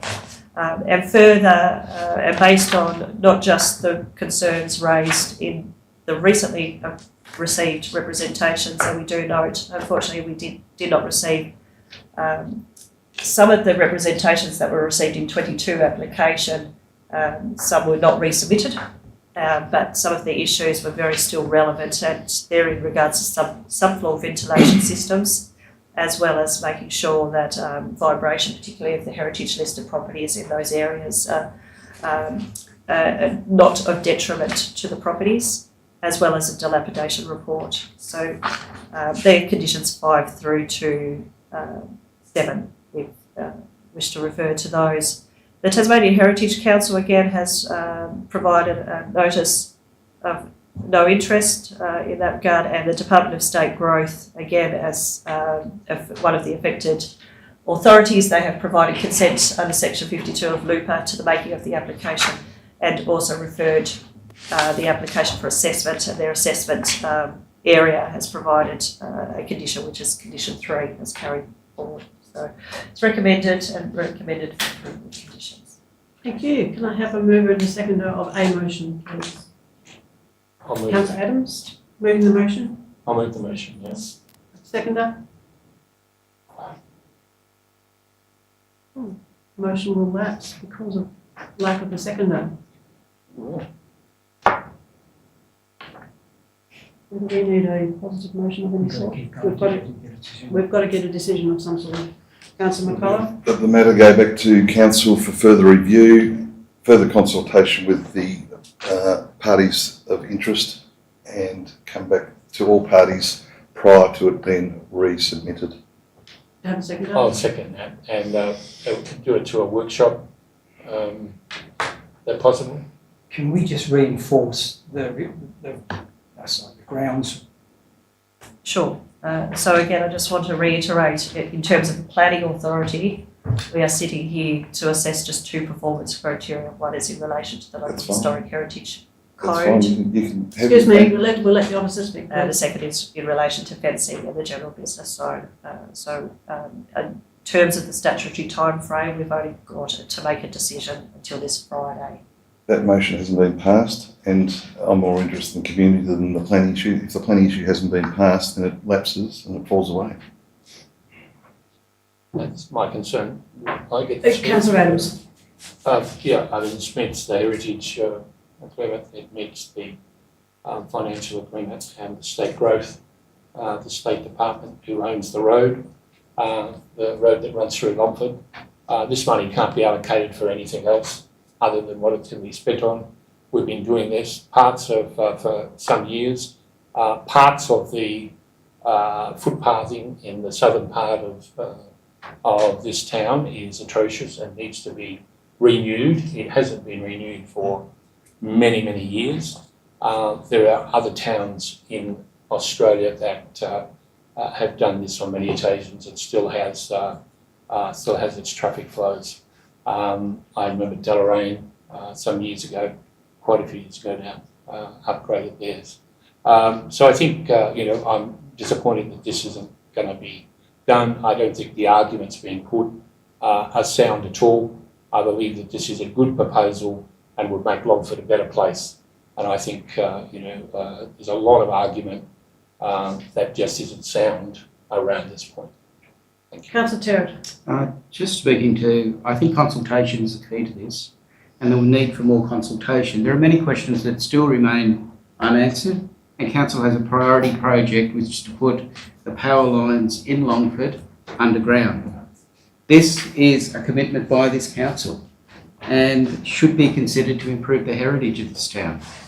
We've seen how it looks in places like Oatlands, and it would be an important aspect. So effectively what we're saying is we're not going to do that now. The other concern is also Sticky Beaks Corner. We're still waiting on a report in relation to that. Whilst that is outside of this study area, its impact is going to have it on this. And as one of the speakers said earlier, we rejected previous application on the basis of concern for traffic. I don't think all those questions have been answered, and whilst that is not a performance criteria, I think it is an answer that we need an answer for the community to justify why we should approve this at all. So as I will be supporting Councillor McCulloch's motion because I think we need more consultation on it. Yes, it has been going on for a while. It goes right back to 2017, if I get the right, and that's when the last time we did a broader community. 1994. 1994. 1994. So the community has changed, and we need to hear from the community. If they need to make that decision, in some respects, we are to be, in some respect, directed by the community. General Manager. Madam Mayor, my understanding is that we have met the traffic management requirements, and the governing body there is State Growth. They've actually assessed the proposal and they allowed the proposal to be lodged. We have consulted all parties. You're never going to get full agreement, but obviously at the end of the day it's council's discretion to go back if they wish to. But we have met all the requirements with regards to state growth requirements, with regards to the width and the disturbances, plantings up and down the main street, cycleways being allowed where it can be allowed, with regard to the actual width of the road, allowing that to occur. Councillor Brooks. Yeah, we may have met all traffic requirements, but it's not practical in real life. I drive heavy vehicles as well. To try and get a truck or any heavy vehicle around most of those corners that we've got protrusions on creates a safety aspect in it in itself, where the vehicle has to actually go onto the other side of the road. But also other cars that can't turn, if there's a car turn right, you can't turn left, and it chokes up the intersection.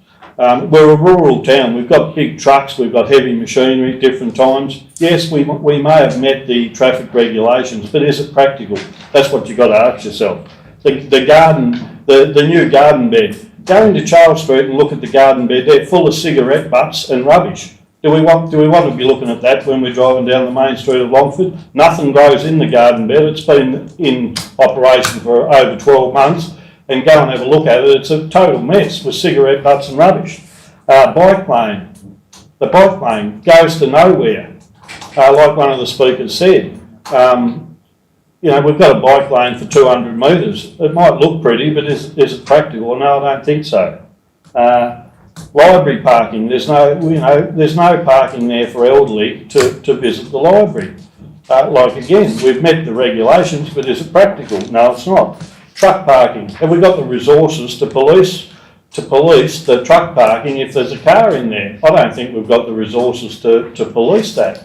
So if there's a truck that comes down there and there's 2 or 3 cars in the middle of it, what happens? We haven't got the resources to cater for some of these things that we're actually employing. So to my knowledge, I'd be supporting Councillor McCulloch's motion that we go back and talk more to these groups and try and get this right. Madam Mayor, I would also recommend to Council we need to be talking to the more more infirmed elderly in our community as well. There's issues with regards to movement across our roads. There's issues with regards to people being able to pull out intersections because they can't see up and down the road because of people parking along the parallel parking along the street as well. All these issues have been looked at, and we obviously need to ensure that the street is actually for everybody to use, not just the heavy vehicles. It's also for the community itself and the many visitors we have. If you would have seen what went on last Saturday, this town was a buzz. It was literally full from one end to the other. Vehicles were parking all up all the side streets, and we need to, and well, obviously, and there was also speed limits put in place to ensure there was safe movement of traffic. But on those days when there's that much traffic, people obviously do pay a bit more attention to where they're moving in and out of the side streets. But the proposed improvements are about protecting all users of the street, those that leave the side street and our elderly, and those that find it difficult crossing our streets as well. And can I ask, if we refuse this, we actually need to have reasons around the heritage precinct? It's highly recommended. Yes, as it relates to performance criteria and the pedestrian barrier and fencing criteria. So we need to have some arguments for refusing this. Councillor Archer. Look, this is, I think, a sad situation where the money's become available without the proper planning being put in place beforehand, and with all the interests involved, cyclists, pedestrians and traffic, I don't think with the present road through Longford that there's an ideal solution for everybody. My major concern, as one of the representatives said, was in regards to the footpath. I consider most of the footpaths to be quite adequate.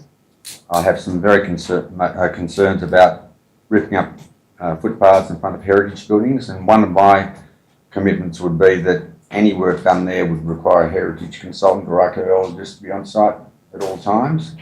That's the only way I'd agree to any of those footpaths being disturbed. I think the council has plans for bikes. Trying to get bikes, trucks and people through this relatively narrow road just doesn't work. I'd prefer to see the cyclists coming down Catherine Street, Godric Street, down to Union Street and avoiding this area. They can still take side streets to get down to JJ's, they can come down Archer Street. But trying to appease everybody, I think, is virtually impossible. My major concern is that if we lose the funding for this project, that nothing will happen. I think something does need to happen. I think the truck parking opposite the toilets is a good idea, for example. I think the pedestrian crossings are a good idea. I do not believe we should be ruled by semi-trailers and B-doubles turning circles. For example, trucks come out of Union Street quite adequately, so a truck coming out onto the road does not need to come out at Archer Street. It can go along and come down and come out at Union Street. So there are solutions all the way through. But I consider that the public feeling is so against this project that I have no alternative to say we're going to have to consult more, and the council is going to have to perhaps pay all the bills themselves instead of getting money from the government. I regret all the work that's been done by council staff may seem to be going to waste, because I think there's good elements to the project. So I would like to think that council, if it votes against this, is accepting perhaps to pay the bills themselves for future development. Councillor Andrews. I think that there's probably a way out of this, and this is to go back and revise the plan. Sorry, council staff, because I know that you have spent years on this. I wrote a column in 2001 in A Former Life as a journalist, and quoted the fact that since 1994 the council had been organising public meetings, public consultation, working parties, etc., since 1994 to do something about our street. But the current plan is not the plan that the community wants, and I think that maybe we can do something better. I think that we can turn down this plan on heritage grounds, even though the Heritage Advisor and Heritage Council says that everything's fine. I disagree with them. The argument is that if we go ahead with this current plan, we change the look of our main street forever.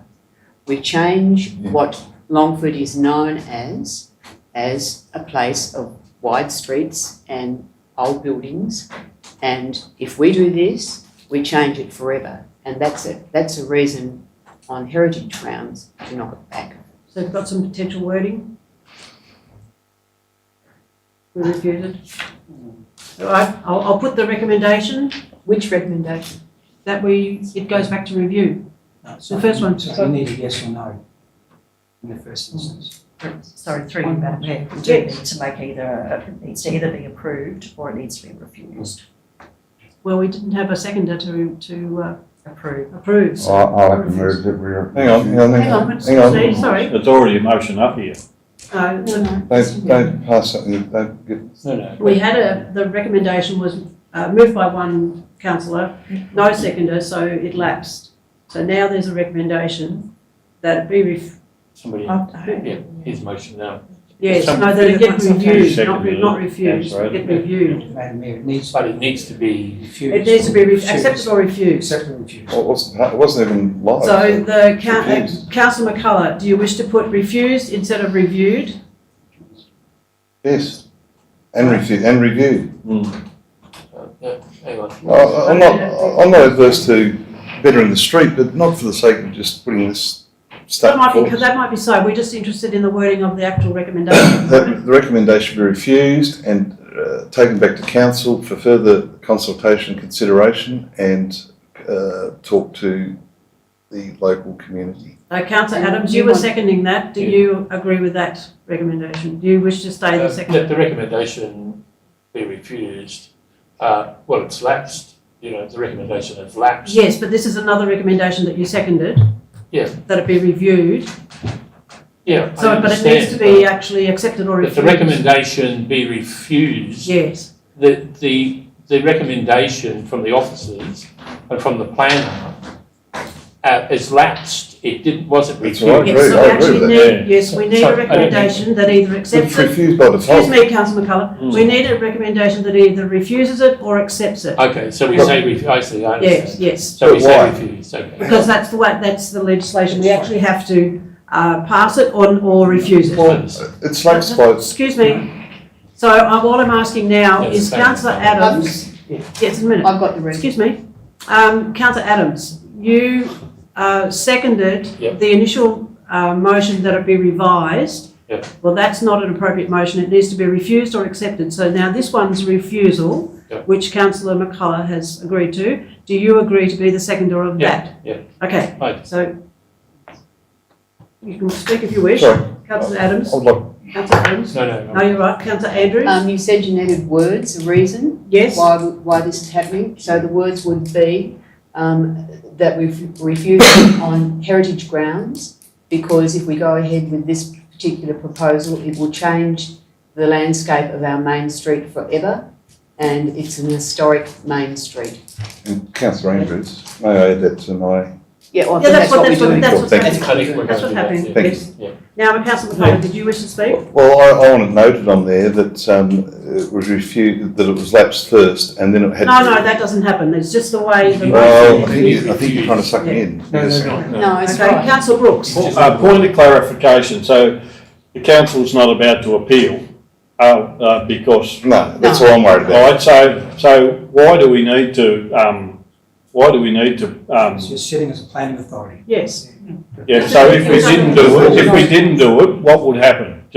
That's what I'm asking. Well, you're refusing it, so one of the first steps we'll have to do is actually go back to the federal government and advise them the money that we won't be proceeding. Okay, that's fine. Yeah. That's what Therefore, you need reasons. Just one at a time, please. Councillor Brooks.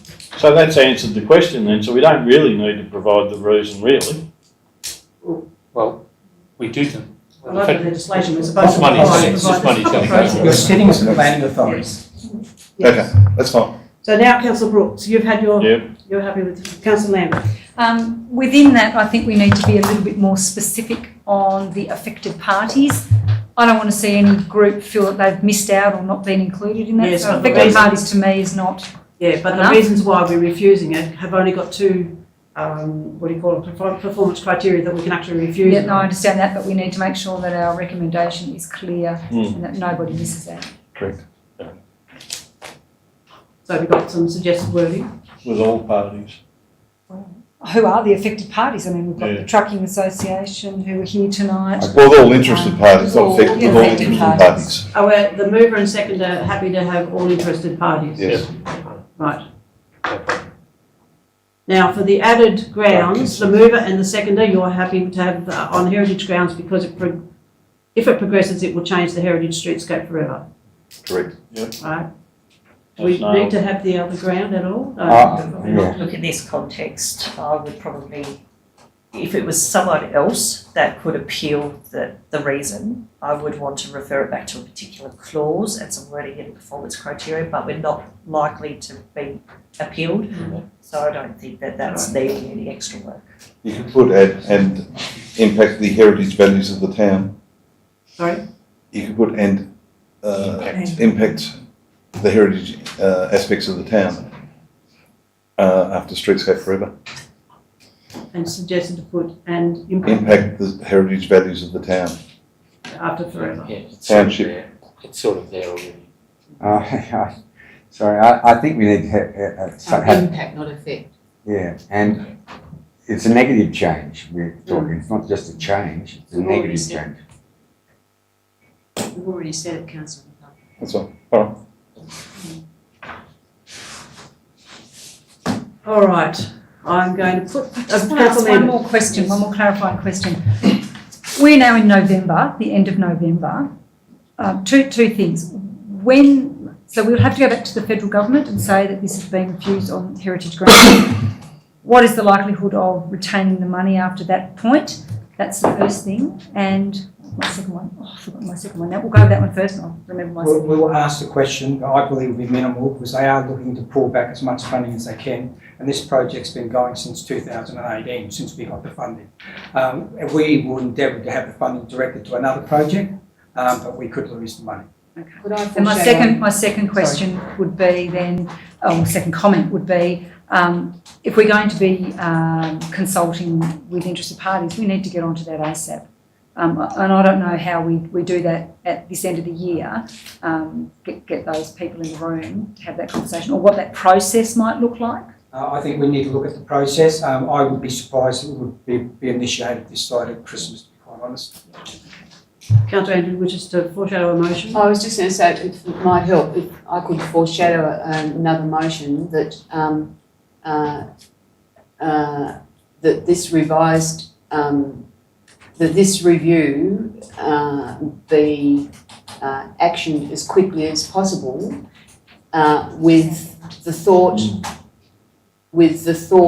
that a new design could still use some of the funds, the federal government funds.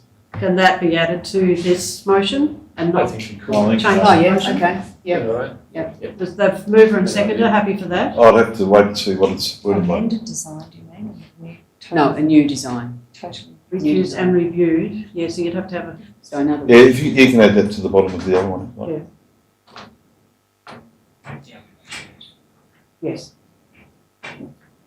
Okay. So the mover and seconder are happy with those words? Yes. Yeah. Right, well, I'm going to put the motion... Sorry, excuse me, we should say federal funds. Oh, yes.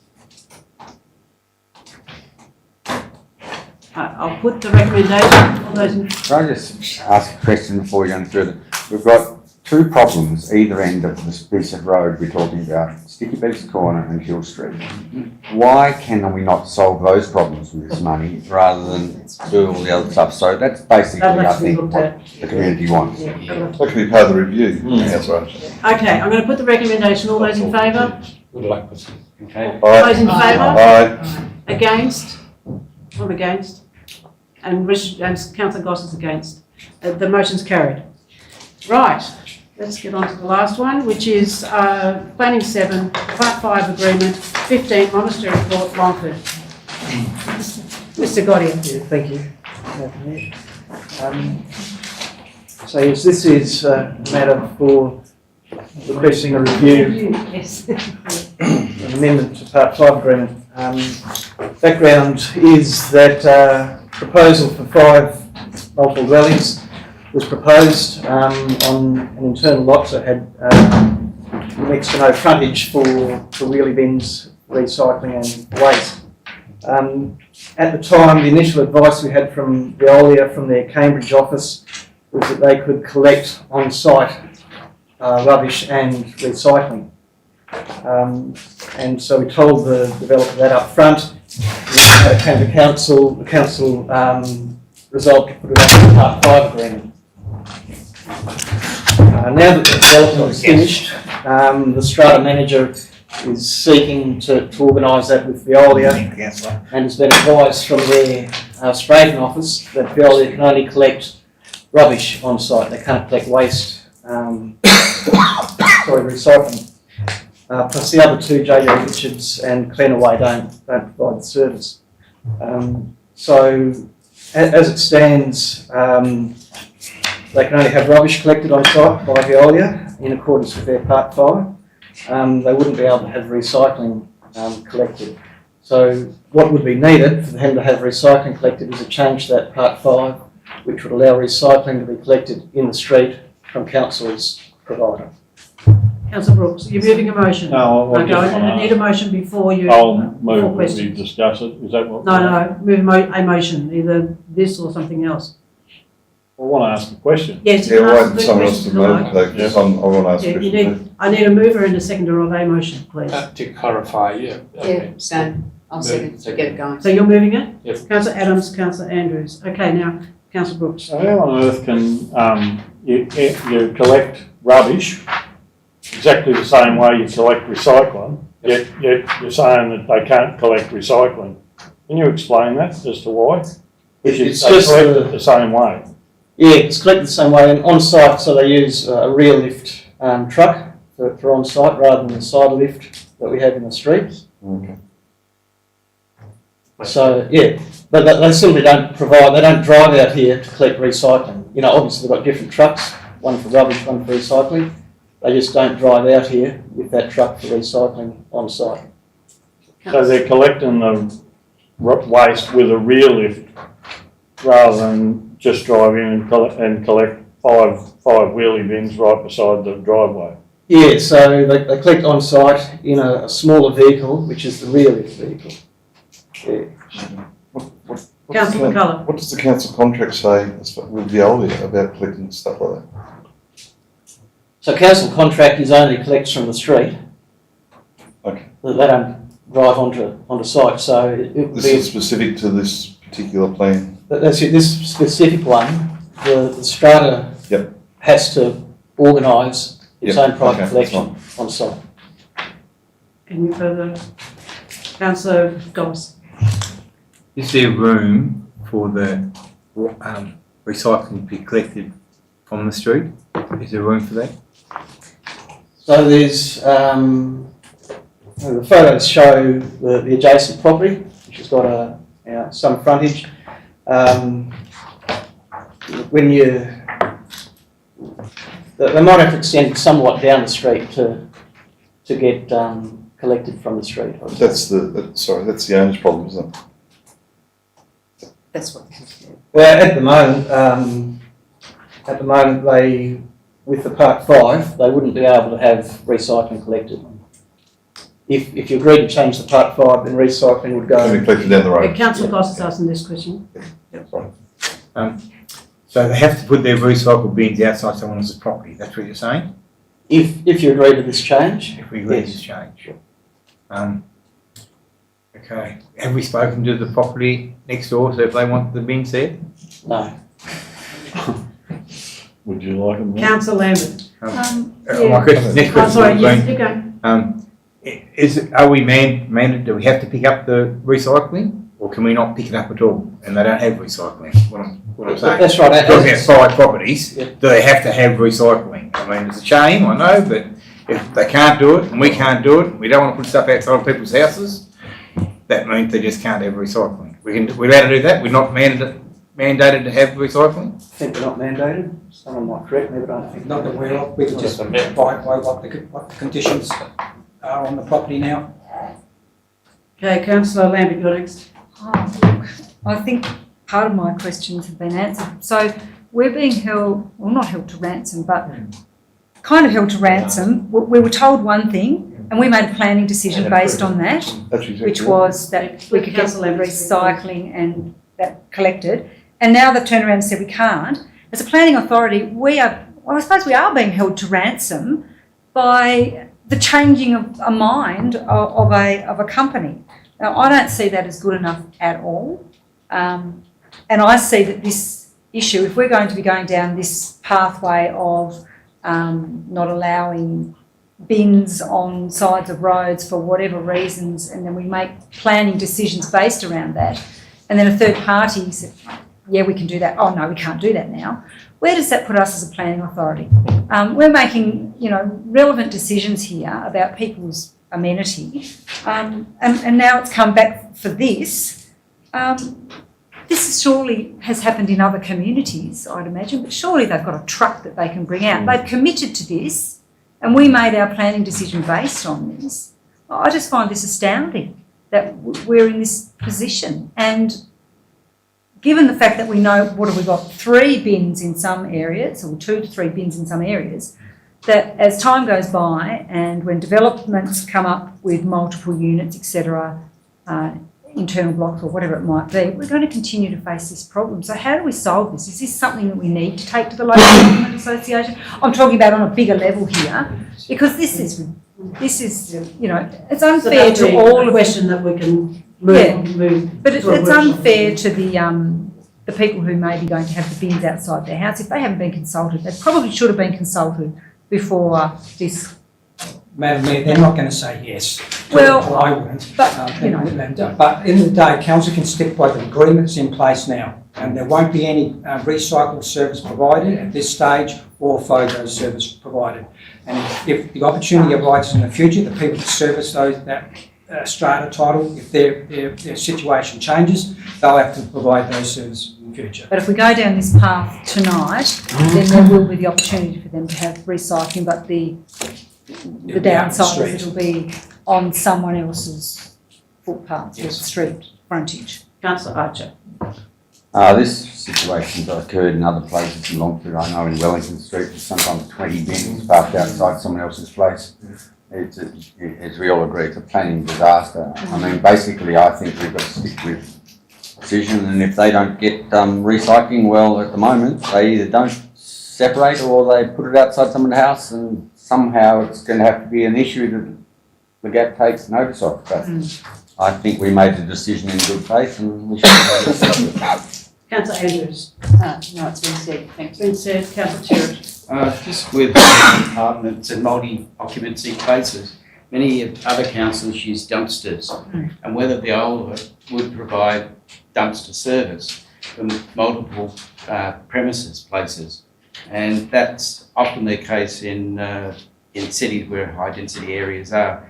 And if this gets rejected, maybe a question that could be put to the Councillor Adams, you're the only one who hasn't spoken, yes. Okay, if I'd have known that this was going to come back again, I would have voted against or voted for one of these blocks one of these units got to be there. There's 5 on one block. They shouldn't be there. There should be enough room for the truck to go in and turn around, and that's what we've got to impose. That's what the state law has to say. The planning laws have to say that and have to be imposed by planning authorities. This is nonsense. 5 on there. I don't think they'll get the cars on there that should be the spaces for the cars. There's some in the buildings. I guess that's a garage, etc. But anyway, I believe that that's the sort of issue that comes up. I've seen this one that Councillor Archer mentioned up in Wellington Street. 25 bins from the internal block in there. I think there's 10 or 11 units in there, and all these wheelie bins come down this little drive and line up in front of other people. It's not very fair, and it's not good planning for the future. Wheelie bins are now a part, recycling's a part of life, and green waste is. So planning has to catch up. Okay, I'm going to put the recommendation. All those in favour? Aye. Aye. Aye. Against? No, you're voting for it there. You'll have to vote against it if you don't wish it. Against it? Yeah. Oh, sorry. Okay, so I need to know who's against it. So we've got Councillor Terrett, Councillor McCullough, Councillor Goss, Councillor Lambert, Councillor Brooks, Councillor Andrews and Councillor Yeah. Archer, so that's lost. Right. So who was for? Me and Councillor Adams. I moved them, that's it. Yes. I'm going to vote for it. That's, we've got everybody, haven't we? Okay. Lost, all right, we will, that's the last planning item. We'll break to the meal. Oh yes, we need to move out of planning before we break to the meal. Councillor Lambert, Councillor Andrews, all in favour? Aye. Carried. Matthew, you spoke about it. So bloody hot. Do you want the air conditioning? A lot of people in here.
Councillor Goss is on his way. Norfolk Plains History, this is from the Longford Local District Committee. The Norfolk Plains History Committee, oh, this is from theirs. Norfolk Plains District Committee. The Sidburn Clock. There's a recommendation here that we note the Norfolk Plains History Committee requests for the Sidburn Clock to be displayed in council offices or in another council-owned public space in Longford, and that in principle agreement is offered subject to a suitable location being identified. Councillor Brooks? Yeah, I'd like to move that we move the clock, put the clock in the Longford Library. Is there a seconder? Councillor Archer? Well, second, I want to talk about it. Yeah, you can talk about it, yeah. Councillor McCullough? I think you'll have to get permission from the Bible. Yeah, you Sorry? We can talk about it, we can talk about it. Let's do it. Councillor Brooks moved it, Councillor Archer seconded, Councillor McCullough, you wish to speak? I don't know how big this clock is. Is it Massive. possible? Sorry? It's massive. Oh, is it? Okay, so it can't be moved readily. It's something that needs to sit permanently. Okay. It's really, really old. All right. And yes, you'd have to have it in the library. 8 foot. No, I was just asking a question. It's 8 foot high. Okay. Wow. Councillor Adams? Oh, yeah, I think it needs a home. It needs a home. And it's difficult to store it up in the top. If it goes in I think the library would take up too much space. I don't think there's space in the library, but you'll need to talk to, I don't know where that suggestion come from, but the library itself there wouldn't be the space to put it, but we can always ask. It's an important piece, and I'm pleased that it's back on Longford. And So we could move that motion, have that motion, and just that the library would be considered? Yeah. Yes. Councillor Archer? Does the council have a position where they do store items anywhere of this description? Good idea. No. So memorabilia or anything in the past? There's History groups. no junk rooms or... No. Some stuff stored there. Not to say this is junk, but it's just a term for a storage room. Or if we haven't got any other option, we'll have to try the library, I think. Councillor Could Terry? also put the memorial hall into that mix. Yeah, I think give it it would. some history into the memorial hall, Mm. and it's Yeah, good that's what- community, it's safe, and people get to see it. Beyond glass, yeah. Oh, Councillor Goss, where is he? Just a question then. Yes. I think it's fabulous that we're going to put it somewhere, but what liability will we have in terms of if something happens to it, which we don't want to see happen, but what if something happens to it? Where would our our ratepayers' liability sit with that? Well, whatever it's valued for, our insurers will need to cover it, but you know, we can't be 100% sure that something never might happen. No, that's all right. So it'll be covered though? Yeah, council will do the best it can to protect it. Yeah, that's good. But it could never ever be replaced. No. You've had a talk, Councillor. And that we have to be very careful. I only asked the question. It needs to be housed behind a glass wall or something like that. Yes, yeah. Yeah, I agree. It's in a glass box. Yeah. Okay, I'm going to put the recommendation. All those in favour? Aye. Against? Carried.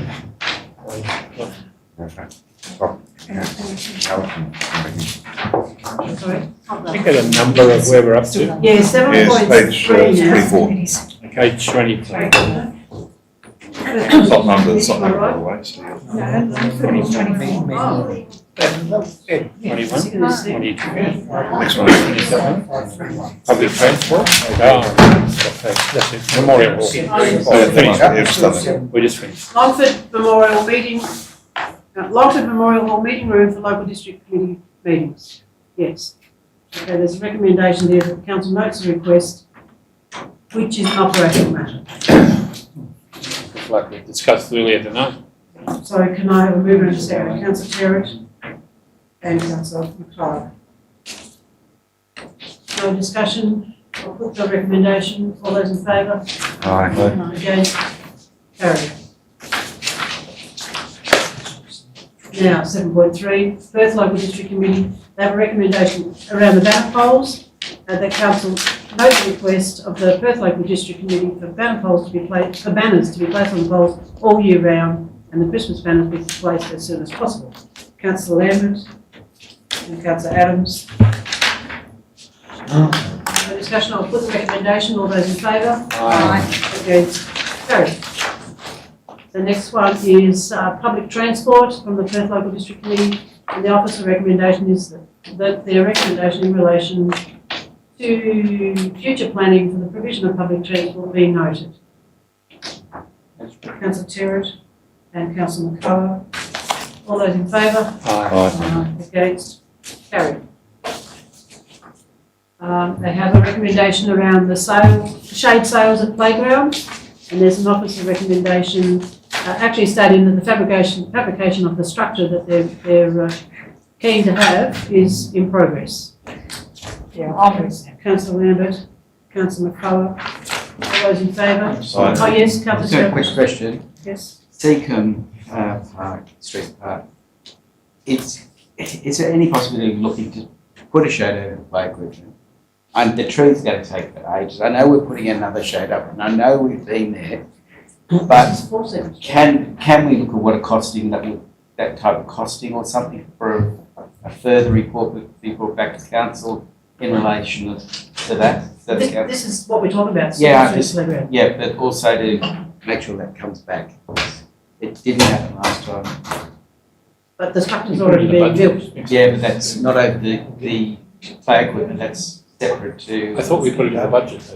Yeah, to do a separate shaded area, not over the play equipment. This is not over the play equipment, this is a separate shaded area. We believe that if it's too hot, you don't go on the play equipment. Or you put your sun hat on. There's a certain responsibility. It's like having... Project manager might like to say something.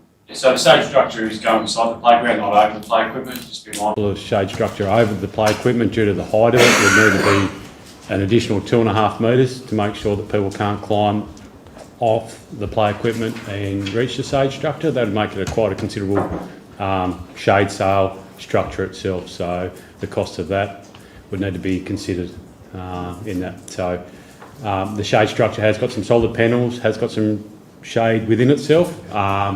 But I believe out of our last council decision with the playground audit is the adequate shade close by for people to seek refuge.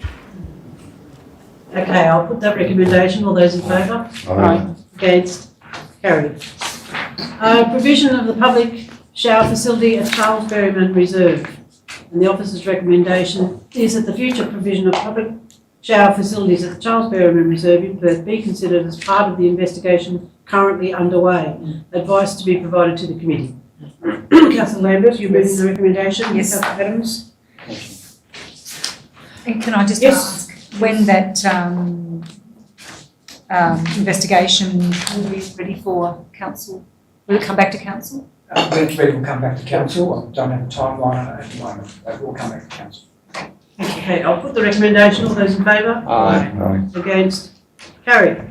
Information items. A recommendation we need to move and second the accepting. Councillor Adams, Councillor Andrews. Any discussion? Councillor Terry. Just in relation to 8.3, the General Manager's visit to Kanara with the state road, just seeking clarification of what that was about and hopefully what the outcome was.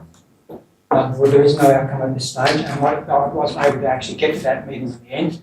But we did have two officers at that meeting, and the discussion was about the possible handover of some of that property to council. They also discussed a piece of land in some property in Perth as well. Aldridge Road. Aldridge Road, and we're yet to get some further advice back from them, and once we get that, we'll be able to bring the report back to council. There's no decision, it was just a discussion with the department. Just have them on site.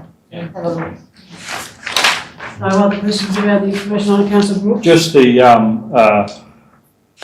Hobart trip to parliamentary briefing on feral deer. What come out of that? Not a great deal. There was the Bob Brown Foundation there. There were a whole lot of green groups. There were a lot of conservation groups who actually are concerned because when they replant an area, the feral deer come in and eat the new plants. So they've got great concerns. There were some farmers there who are very concerned about the impact it's having on their businesses. However, the overwhelming feeling from what I felt personally as a deer farmer, so I'm expressing the interest of a deer farmer and I'm also on the Tasmanian Game Council, the overwhelming feeling was that they should only be doing the helicopter shoots because it was so successful. They thought they'd get 300 or 400 deer, well they got 711. However, that's not very practical when it comes to the edge of urban areas. and around small towns, highly impractical, highly unsafe. They're going to focus on, there's another $2 million being offered, and they're focusing on the small numbers of deer in certain places. So on the west coast there's a population, and on King Island and on Bruny Island, so they want to eradicate those, which is all fair enough. But there was very little support for supporting sporting shooters because they said, oh, they're only after trophies. Well, you can only shoot one shot and all the rest of the deer are gone, so surely a trophy's worth getting one out of the bush, and some go for meat. So, but there was very, very little support for having suppressors so that more than one animal can be shot. Where the mobs now are not just 15 or so deer, there's 50, 60 deer, and that's around my place as well. So I didn't hold a lot of hope that they would actually want to get rid of the deer. Yeah, because I did see a picture that in Meander Valley there was like 40 deer in suburbia. Yes. Now, how do you address that problem? Yes, that's exactly right. And unfortunately, I work with deer all the time, and if you really want to get rid of them, you're going to have to allow the sporting shooters and the people who actually shoot them to shoot more than one. And the only way they can do that is to have suppressors legalised, treated as if they were guns, store them, get them, our guns get looked at quite regularly, treated as if it was a gun. You're not going to get rid of them otherwise. They wander around, Ross. But anyway, the outcome there was, with the ministers that were there was not a strong appetite for actually supporting that. So really, or for supporting the farmers and the sporting shooters. They're the ones that are having the impact of these deer. So, and they're now just multiplying and going into the national parks. The economics. And they seem to have this impression that changing the law to open up shooting all year round in the Zone 2 and the Zone 3 areas, that would solve the problem. Well, not really going to, if you're going to shoot one deer at a time. Yeah. Okay, so yes, that's kind of answer your question. Yes. Could I ask a question of the General Manager? It's just an operational thing. On page 38, there's a whole pile of things that are items that are down that haven't started yet. Does that mean that our council staff are under the pump? Got a bit of work on? Very much so, but we'll be working our way through that. We still haven't been able to replace, engage, getting additional governance officer. That's causing problems. And there's one or two other staff that we're replacing as well. So, yeah. They're just not out there? They're just not out there. Sorry, I can't have a discussion here, but I'm happy to have a further discussion in closed council on some of the issues that we're having. But definitely we are endeavouring to fill positions as quick as possible. Thank you. Yes, Councillor Lambert. Just in regard to the Campbelltown notice board, that they were looking at costs of construction and installation, etc. And there was a meeting in October to discuss this further with the committee. Is there an issue with that being created or implemented or something? Because I've been contacted by a couple of people who would really like to see it happen. So I'm just querying, where is that at with the notice board? I can probably speak to that. There is a fairly large division in Campbelltown at the moment as to whether a second community notice board is needed or not. Right. Okay. Because so I must have got the people that really want it. Yes. So there is already a community notice board on the inside wall just outside the supermarket. You know, you walk into the supermarket, it's there. And 90% of people see that and go there all the time, and it's fabulous. But there are a couple of people at Campbelltown who believe that nobody sees the community notice board at the supermarket because they don't go there.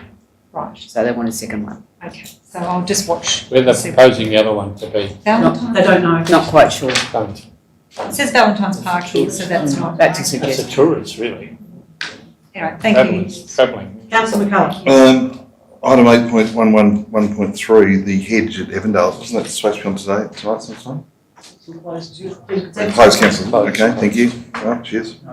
Oh. It's been open council. It's later on in the agenda. It's later on in the. Whereabouts? Beg your pardon, we'll be able to after, we'll get to it. That's all right, I was asking about that. Yes, Councillor. Just one more thing that I just remembered about the local district committee. The Mulga Way sign was proposed to be placed on the signpost at Smith Street. any update on that?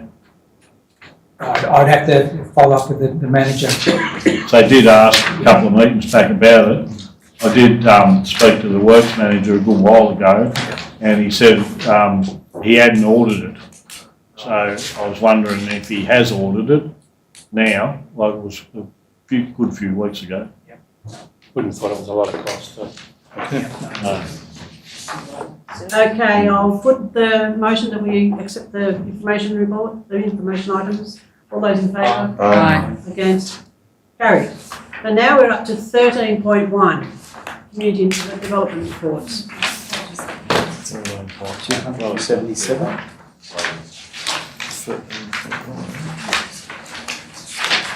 Yeah. Development Services Monthly Report. Page 277. Yeah. And we have a recommendation that the report be noted. Councillor Andrews and the seconder, Councillor Lambert. Any discussion? No? I'll put the recommendation. All those in favour? Aye. Against? Carried.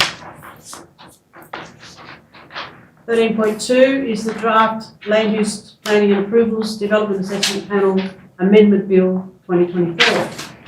And the recommendation is the council endorse the draft submission for participation in the consultation process on the Development Assessment Panel Framework Position Paper. Can I say thank you very much to whoever wrote this report? I think it's very good.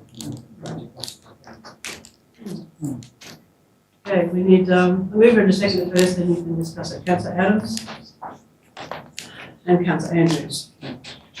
Okay, any discussion? Councillor Archer? Basically, I went through it fairly thoroughly, and I think the issue for me is maintaining some local input, but obviously making some efficiencies, and especially in some of the larger scale projects. Obviously, projects of state significance have to start from local issues, and basically we just got to get the process right. I think one of the key things was that if council is going to lose some of their ability to make decisions, we don't want to be left with lots of costs following through on other people's decisions. So that's something I think we've got to be careful of. Okay,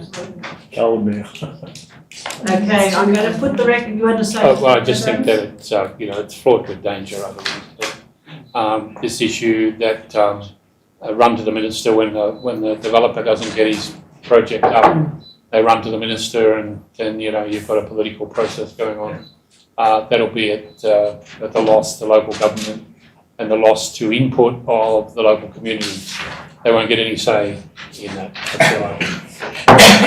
Okay, Councillor Andrews. Yes, I'd support what Councillor Adams said. I was horrified to read his proposed idea, and was pleased to see our draft reply that needs to be strong and say no way. How on earth do you run a state where the minister has the final say on building approvals?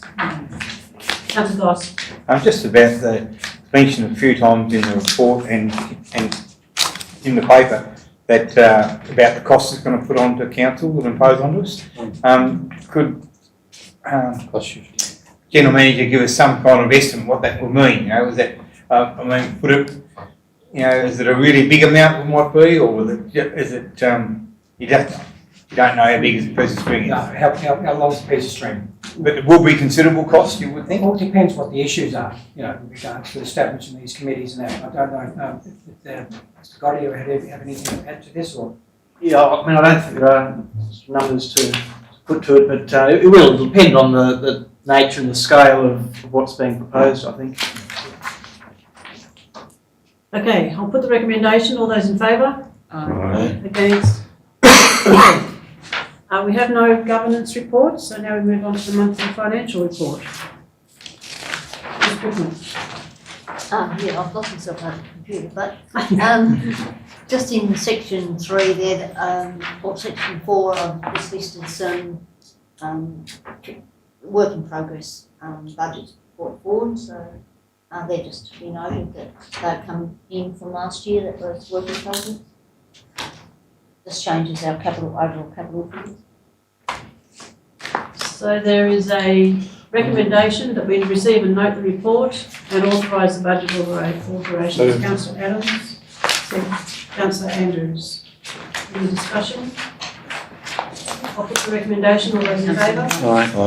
Against? Carried. Works reports, here we go. The overhanging trees, the hedge at Macquarie Street, Evandale. There is a recommendation here to remove the hedge in accordance with Council's overhanging tree policy. Yes, Madam Mayor, just general comments. I think you'll see the report prepared by the Works Manager and other staff is quite lengthy. It details how long the process has been running now. You'll also see that we've actually tried on numerous occasions in the last 6 months to contact and work with the property owner concerned, and we've had no response from them whatsoever. I think Council would have noted on the site visit when they did the bus tour that there has been substantial movement with regards to the growth of that hedge over the roadside, and I think that's also clearly shown by the photographs over the particular year, again showing it's coming out further and further. The difficulty with this hedge is that it can't just be pruned back. If it's pruned back, it's a strong possibility it will die. If you do prune it back, it will be dead growth that will be showing. If you were to there on site and you actually spread apart the actual hedge itself, you would notice that everything internal is dry, and that in itself is quite a concern with regards to opportunities for fire with regards to these type of hedges. I need a mover and a seconder. I'd like to move the motion. Yes. The council undertake a detailed risk assessment of the hedge at 12 Macquarie Street and investigate alternative, less drastic methods of mitigating any risk, similar to what Councillor Davis... Do I have a seconder? Councillor McCullough. Jesus. Okay. About making decisions. Councillor Adams, you wish to say something? I do. I opposed to this. We've been going on this for a long time. I know all the arguments and whatever, but this hedge is now coming onto the roadway. It's across the path. It's coming out onto the road. You have to make decisions about these things. Mightn't be pleasant to make, but you have to make them. And I believe that the decision should be that council has made in the past. Everything's been tried to look at. I don't think there's any other alternative. And if you cut it back, it'll die. We know that. That's what the reports say. But there has to be decisions made. That's all. Councillor Archer. Have there been any representations from anyone in the area for or against the hedge? Well, only like today. I read that one today. Have any neighbours objected to blocking their view or? Councillor Andrews. Have we, because new councillor, sorry, have we investigated putting a mirror up so motorists can see around the hedge? Yeah, that's what's looked at. Was it rejected? Putting a mirror up? I don't think it was rejected. We didn't vote for it. It hasn't been done. So it's been rejected? No, it hasn't been decided. It was never decided about a mirror. Okay, so we haven't really just talked about maybe a mirror as being the solution. And the other one would be, have we done an assessment of the amount of traffic on this road? The traffic obviously is minimal. Well, again, there's not, I'm not aware of a traffic count being done. It's about the safety aspect of people, pedestrians using and vehicles moving at the moment because of where the site distances are. And as you'll see, we've had 2 engineering parties, consultants have actually done those assessments for us. The risk assessments have been done with regard to this location. We've also did an assessment with regard to the actual trying to trim back the hedge itself and the impact that would have on the hedge as well. Yeah, no, we know about that. Councillor McCullough. Yeah, I was across there yesterday, so it's actually just on the curb. So if the idea is to remove it, if you did cut it back, there's a chance it may die. There's not a total situation it would die. Is that correct? 99%. The arborists have told us. 99%? Yes. But it's worth having a go at cutting back. If it doesn't go any further, I don't have a real problem with it. I think it's fantastic because it's no different to having a subdivision with 1 footpath on one side. So it's been there for ever and a day. It couldn't get any worse, put it that way. I don't believe it should be getting any worse, but it looks like they're maintaining to the edge of the curve. Going further out every year. Well, I haven't seen the last few years, but it's a difficult one. Yeah, anyway. Councillor Lambert. Thank you, Mayor. I went over today and had a look, and I had a chat with the owners of the hedge, and I have spent quite a bit of time with them today talking about all of this that's been going on for quite some time. And I think everyone agrees that it has to come to some kind of resolution tonight moving forward. I'd like to foreshadow a motion that we install a mirror, which has never been agreed or disagreed to happen, because one of the issues is, I think, coming out of their driveway, and a mirror at the intersection. The pedestrian outstand, I think it's called an outstand, was also suggested as being, for prams and things, as being a very simple solution to help pedestrians. And also the continuation of the twice yearly trimming of the hedge. And the reason I say that is because I have seen the receipts from the arborist where they have been and done the trimming. I have photographs on my phone that she forwarded to me tonight to show the traffic management in place while that's been happening. So it has been being trimmed. My understanding is that a traffic management plan was put in place with the works manager, and when they were going to trim the hedge, they only had to let him know. And that's what they've been doing. I have the photographs here. I have noted and seen the receipts from the arborist. They talked about, the arborist is a local person, so I am convinced that it is happening. So I don't have any reason to believe otherwise. This hedge is part of the fabric and history of this community. It is not a 1975 hedge.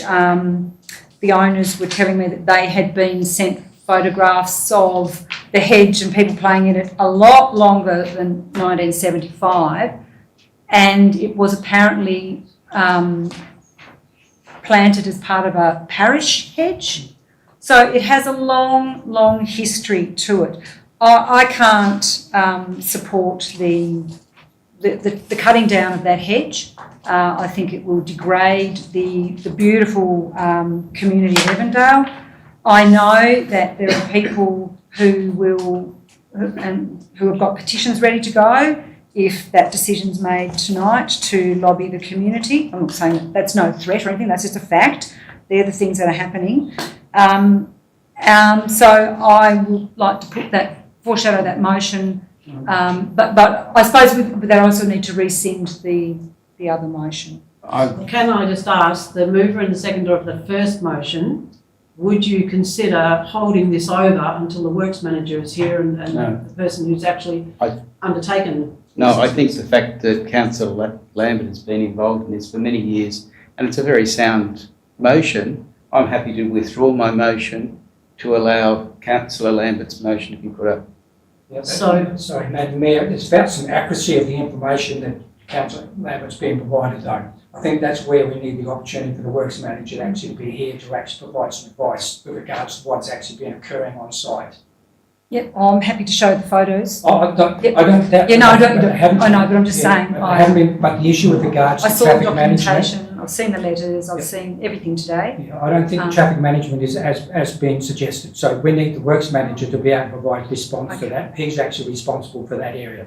And I think just on that, if I can just finish, that perhaps it's whatever the outcome of this decision tonight, I think there needs to be some kind of meeting between all parties to work a plan out moving forward, to make sure that the hedge is preserved and that the owners of the hedge are trimming it twice a year, as they say they are doing, and that I have seen the evidence that they've been doing, and that because I've got a photograph here, for example, showing that the hedge is no different to what it was back in, I think this was 2019. It is no different to what it was in 2019 if you look at those photographs. So it hasn't progressed any further than they have been trimming it. So I would just like to put that motion. But I do think we need to sit down with the owners and really work through some of these things while that's happening.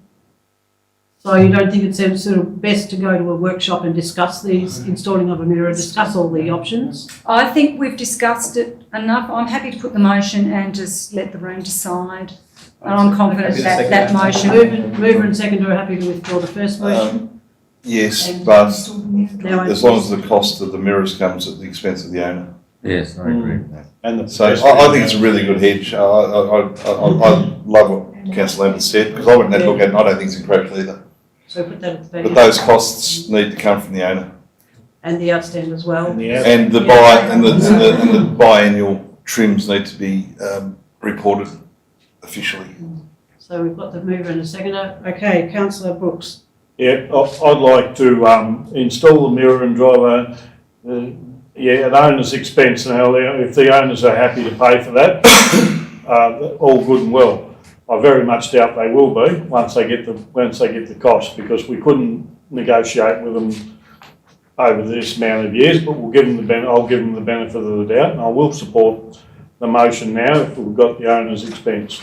So that's for the mirror, the protuberances, and I think we should clearly put in there needs to be a report to us about each time it's trimming, so we're there and we see the traffic management. Yep. And can I just add before Councillor Goss has his go that there's probably a mirror at the intersection, because it's the intersection where people can't see to go around the corner.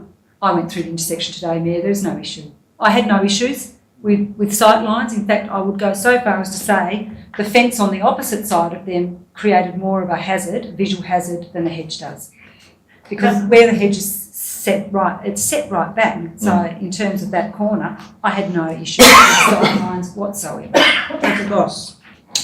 Yeah, my question was just wondering about our insurance company. Have we got any risk around insurance? Because, we're obviously not doing something about this. If someone gets hurt or there's a car accident or something like that, have we got any risk there? Have we notified our insurance? Yeah, my understanding from what's in the report, there would be a risk to us because obviously it's on our road reserve. So we need to be seen to take some action, and the action taken tonight may be enough to protect council. I'm not sure. But there are two engineering reports there which people will also take account of. If there's ever an accident there, that's what the individuals will come out and look at. So a question. Councillor Terry, you want to sum up? Just a question in relation to, has there ever been an accident or caused directly by that hedge? Not that I'm aware of, no. Okay, I'll put the Is it that intersection mirror? Oh, no. Councillor Lambert didn't believe there was an issue at the intersection. So that doesn't need to go in. But in further But it's the response, seconder. Councillor Terry. I'm not seconding that motion. No, Councillor Terry it is. Sorry, the gentleman. I want to speak. With regards to, obviously, as I indicated, there's been no identified accidents. That's not to say that one will not happen, and the actual, what's been there has been brought to our attention as a hazard. It also takes over the footpath, and it is growing over the roadside. I think the pictures there clearly indicate it has been growing further over. And I've actually, when I've inspected the site too, I've looked internally, they do it, there is the actual pruning of that, the cutting back of that is obviously a lot straighter internally than what does occur on the outside on the roadside. Councillor Adams. I wanted to, the traffic reports are quite specific that it's a hazard, right? So therefore the responsibility is on this council. That's as far as where I come from, and I, will always make the decision in that basis, and that's why I believe this hedge has to come down, and I won't support this because it's just a way of not making the decision that needs to be made, in my opinion.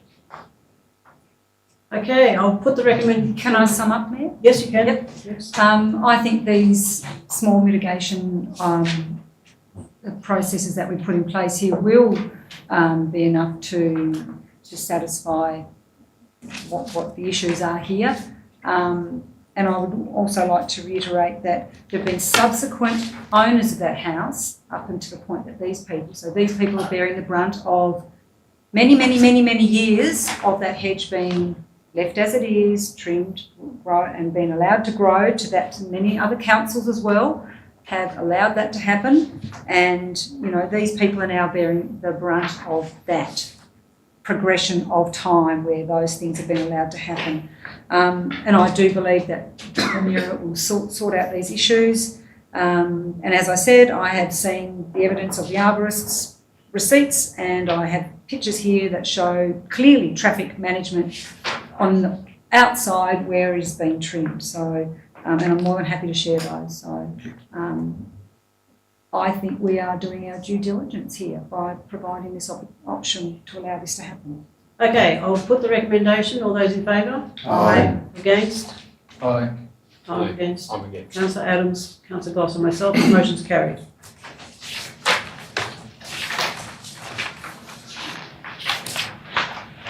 .2, review of curbside pogo collection. I move the recommendation. Councillor Adams and Yes. Councillor Brooks. I just say that the Waste Committee had a visit to the site. Mayor, you were with us, and some of the members of the committee. They're doing a great job in turning the stuff into soil and dealing with the others. And so I understand our contamination out of Northern Midlands is only 1%. That is plastics and other stuff that's getting in there. Glass is their biggest problem. They have to qualify because you can use magnets and everything else, but getting the glass out is very difficult. And unfortunately, because of the compactors, the glass, if it's in there, it gets crushed. So you can't get it out. Okay, no further discussion. I'll put, Councillor Goss. Yeah, I thought that the data, even though the data's pretty not inclusive, it's only just a 1 year, but I still look like the data was very positive of what's happening. The green waste taken at the waste transfer station was down $1,000. That's when we're getting less amount, so that's a good thing. Also the curbside waste, from September 23 to September 22 is definitely down. So that's quite a big saving. I mean, the only thing I probably would say is that the green waste taken at transfer stations, that's in dollars, not in tonnage. So it's a bit hard to compare the dollar figures to the tonnage figures, but probably not much we can do about that. But it does look like that the FOGO bins are actually working pretty well, and our community is using them, and it has reduced the amount of curbside waste we've got. Well, I assume it's that because we've done nothing else, but it's definitely reduced that. And at just on September, we're talking about 100 tonnes. That's a significant amount of funds. So, well done. No further discussion. I'll put the recommendation. All those in favour? Aye. Against? Carried. 16.2 is the preferred contractors register for civil works. The recommendation is that council implement a preferred contractor register for civil works in council's road reserves. Move. Councillor Adams is moving. Councillor Archer is seconding. Any discussion? I'd like to speak against this. This preferred register of the civil works actually gives a list of what for people to use to do their road work. It locks out many businesses who may wish to start in this area or come from other areas into doing this work. It also places an impact on our insurance. Should something go wrong, we're recommending people to go to these people. Now, if they do something that has caused an accident or an injury, we have said, well, we prefer you to go to them. It's the reason we don't recommend people from various other types of business, builders, plumbers, etc., for the same reason, because we will pick up part of the risk involved in that is of concern. My other areas are restricting business activity in our area and economic development, and whether this would be even seen as restricted trade practice. You're going to do this type of work, you have to be one of these people, nobody else can enter. I have serious concerns about us doing this, so I looked to see what other councils are doing in similar ways, and many of them have constructions of properties, access works in road reserve policies, and that seems to be the more common way of dealing with ineffective work and works that are not up to standard, and making contractors know that that's what the standard the council is expecting. Saying that Fred Blogg's Construction is who we should be using, unfortunately businesses change hands and operators change hands. So the ineffective person we're trying to lock out at the moment may in fact be the owner of one of these businesses just around the corner. Any further conversation? Councillor Lambert. Just a couple of questions, I think lead on to what Councillor Terrett was saying. So how do you get on the register? What's that process?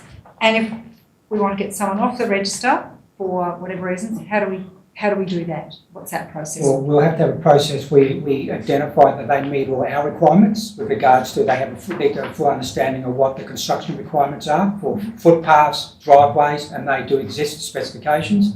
We need to also then have a company that actually meets all the risk and health and safety requirements, and we go through a process with that at the moment with our contractors that we use ourselves. So we would go through a similar process here with regards to these builders, whatever contractors they may be. What about if they're on the list and they're not meeting requirements, whatever? How do you then do? What will we amend the list once a year budget time? We'd be obviously. Maybe it needs to be considered more. I don't know. But how do we do if they're not meeting the requirements, they will obviously be removed from the list. But there'll be a process we need to go through there to clearly identify what the issues are, what has occurred, to make sure we're being fair and reasonable in that decision. So if someone I can just ask one more question. So if someone comes along who's not on the list and they say, "Oh, I want to get on the list," there's a process that they can just go to. They can come and apply to council, and so it's not a closed shop sort of. No. They just need to meet all the requirements with regards to. Well, they need to have all the safety and risk requirements as what we do as a council. Okay. Councillor Goss. I've just got a question for Ms. Brickdale.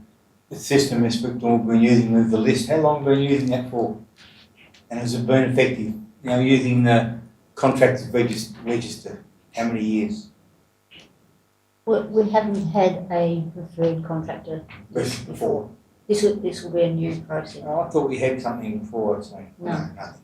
Thank you. Sorry about that. We may, if people ask, we may give them some names of people to contact.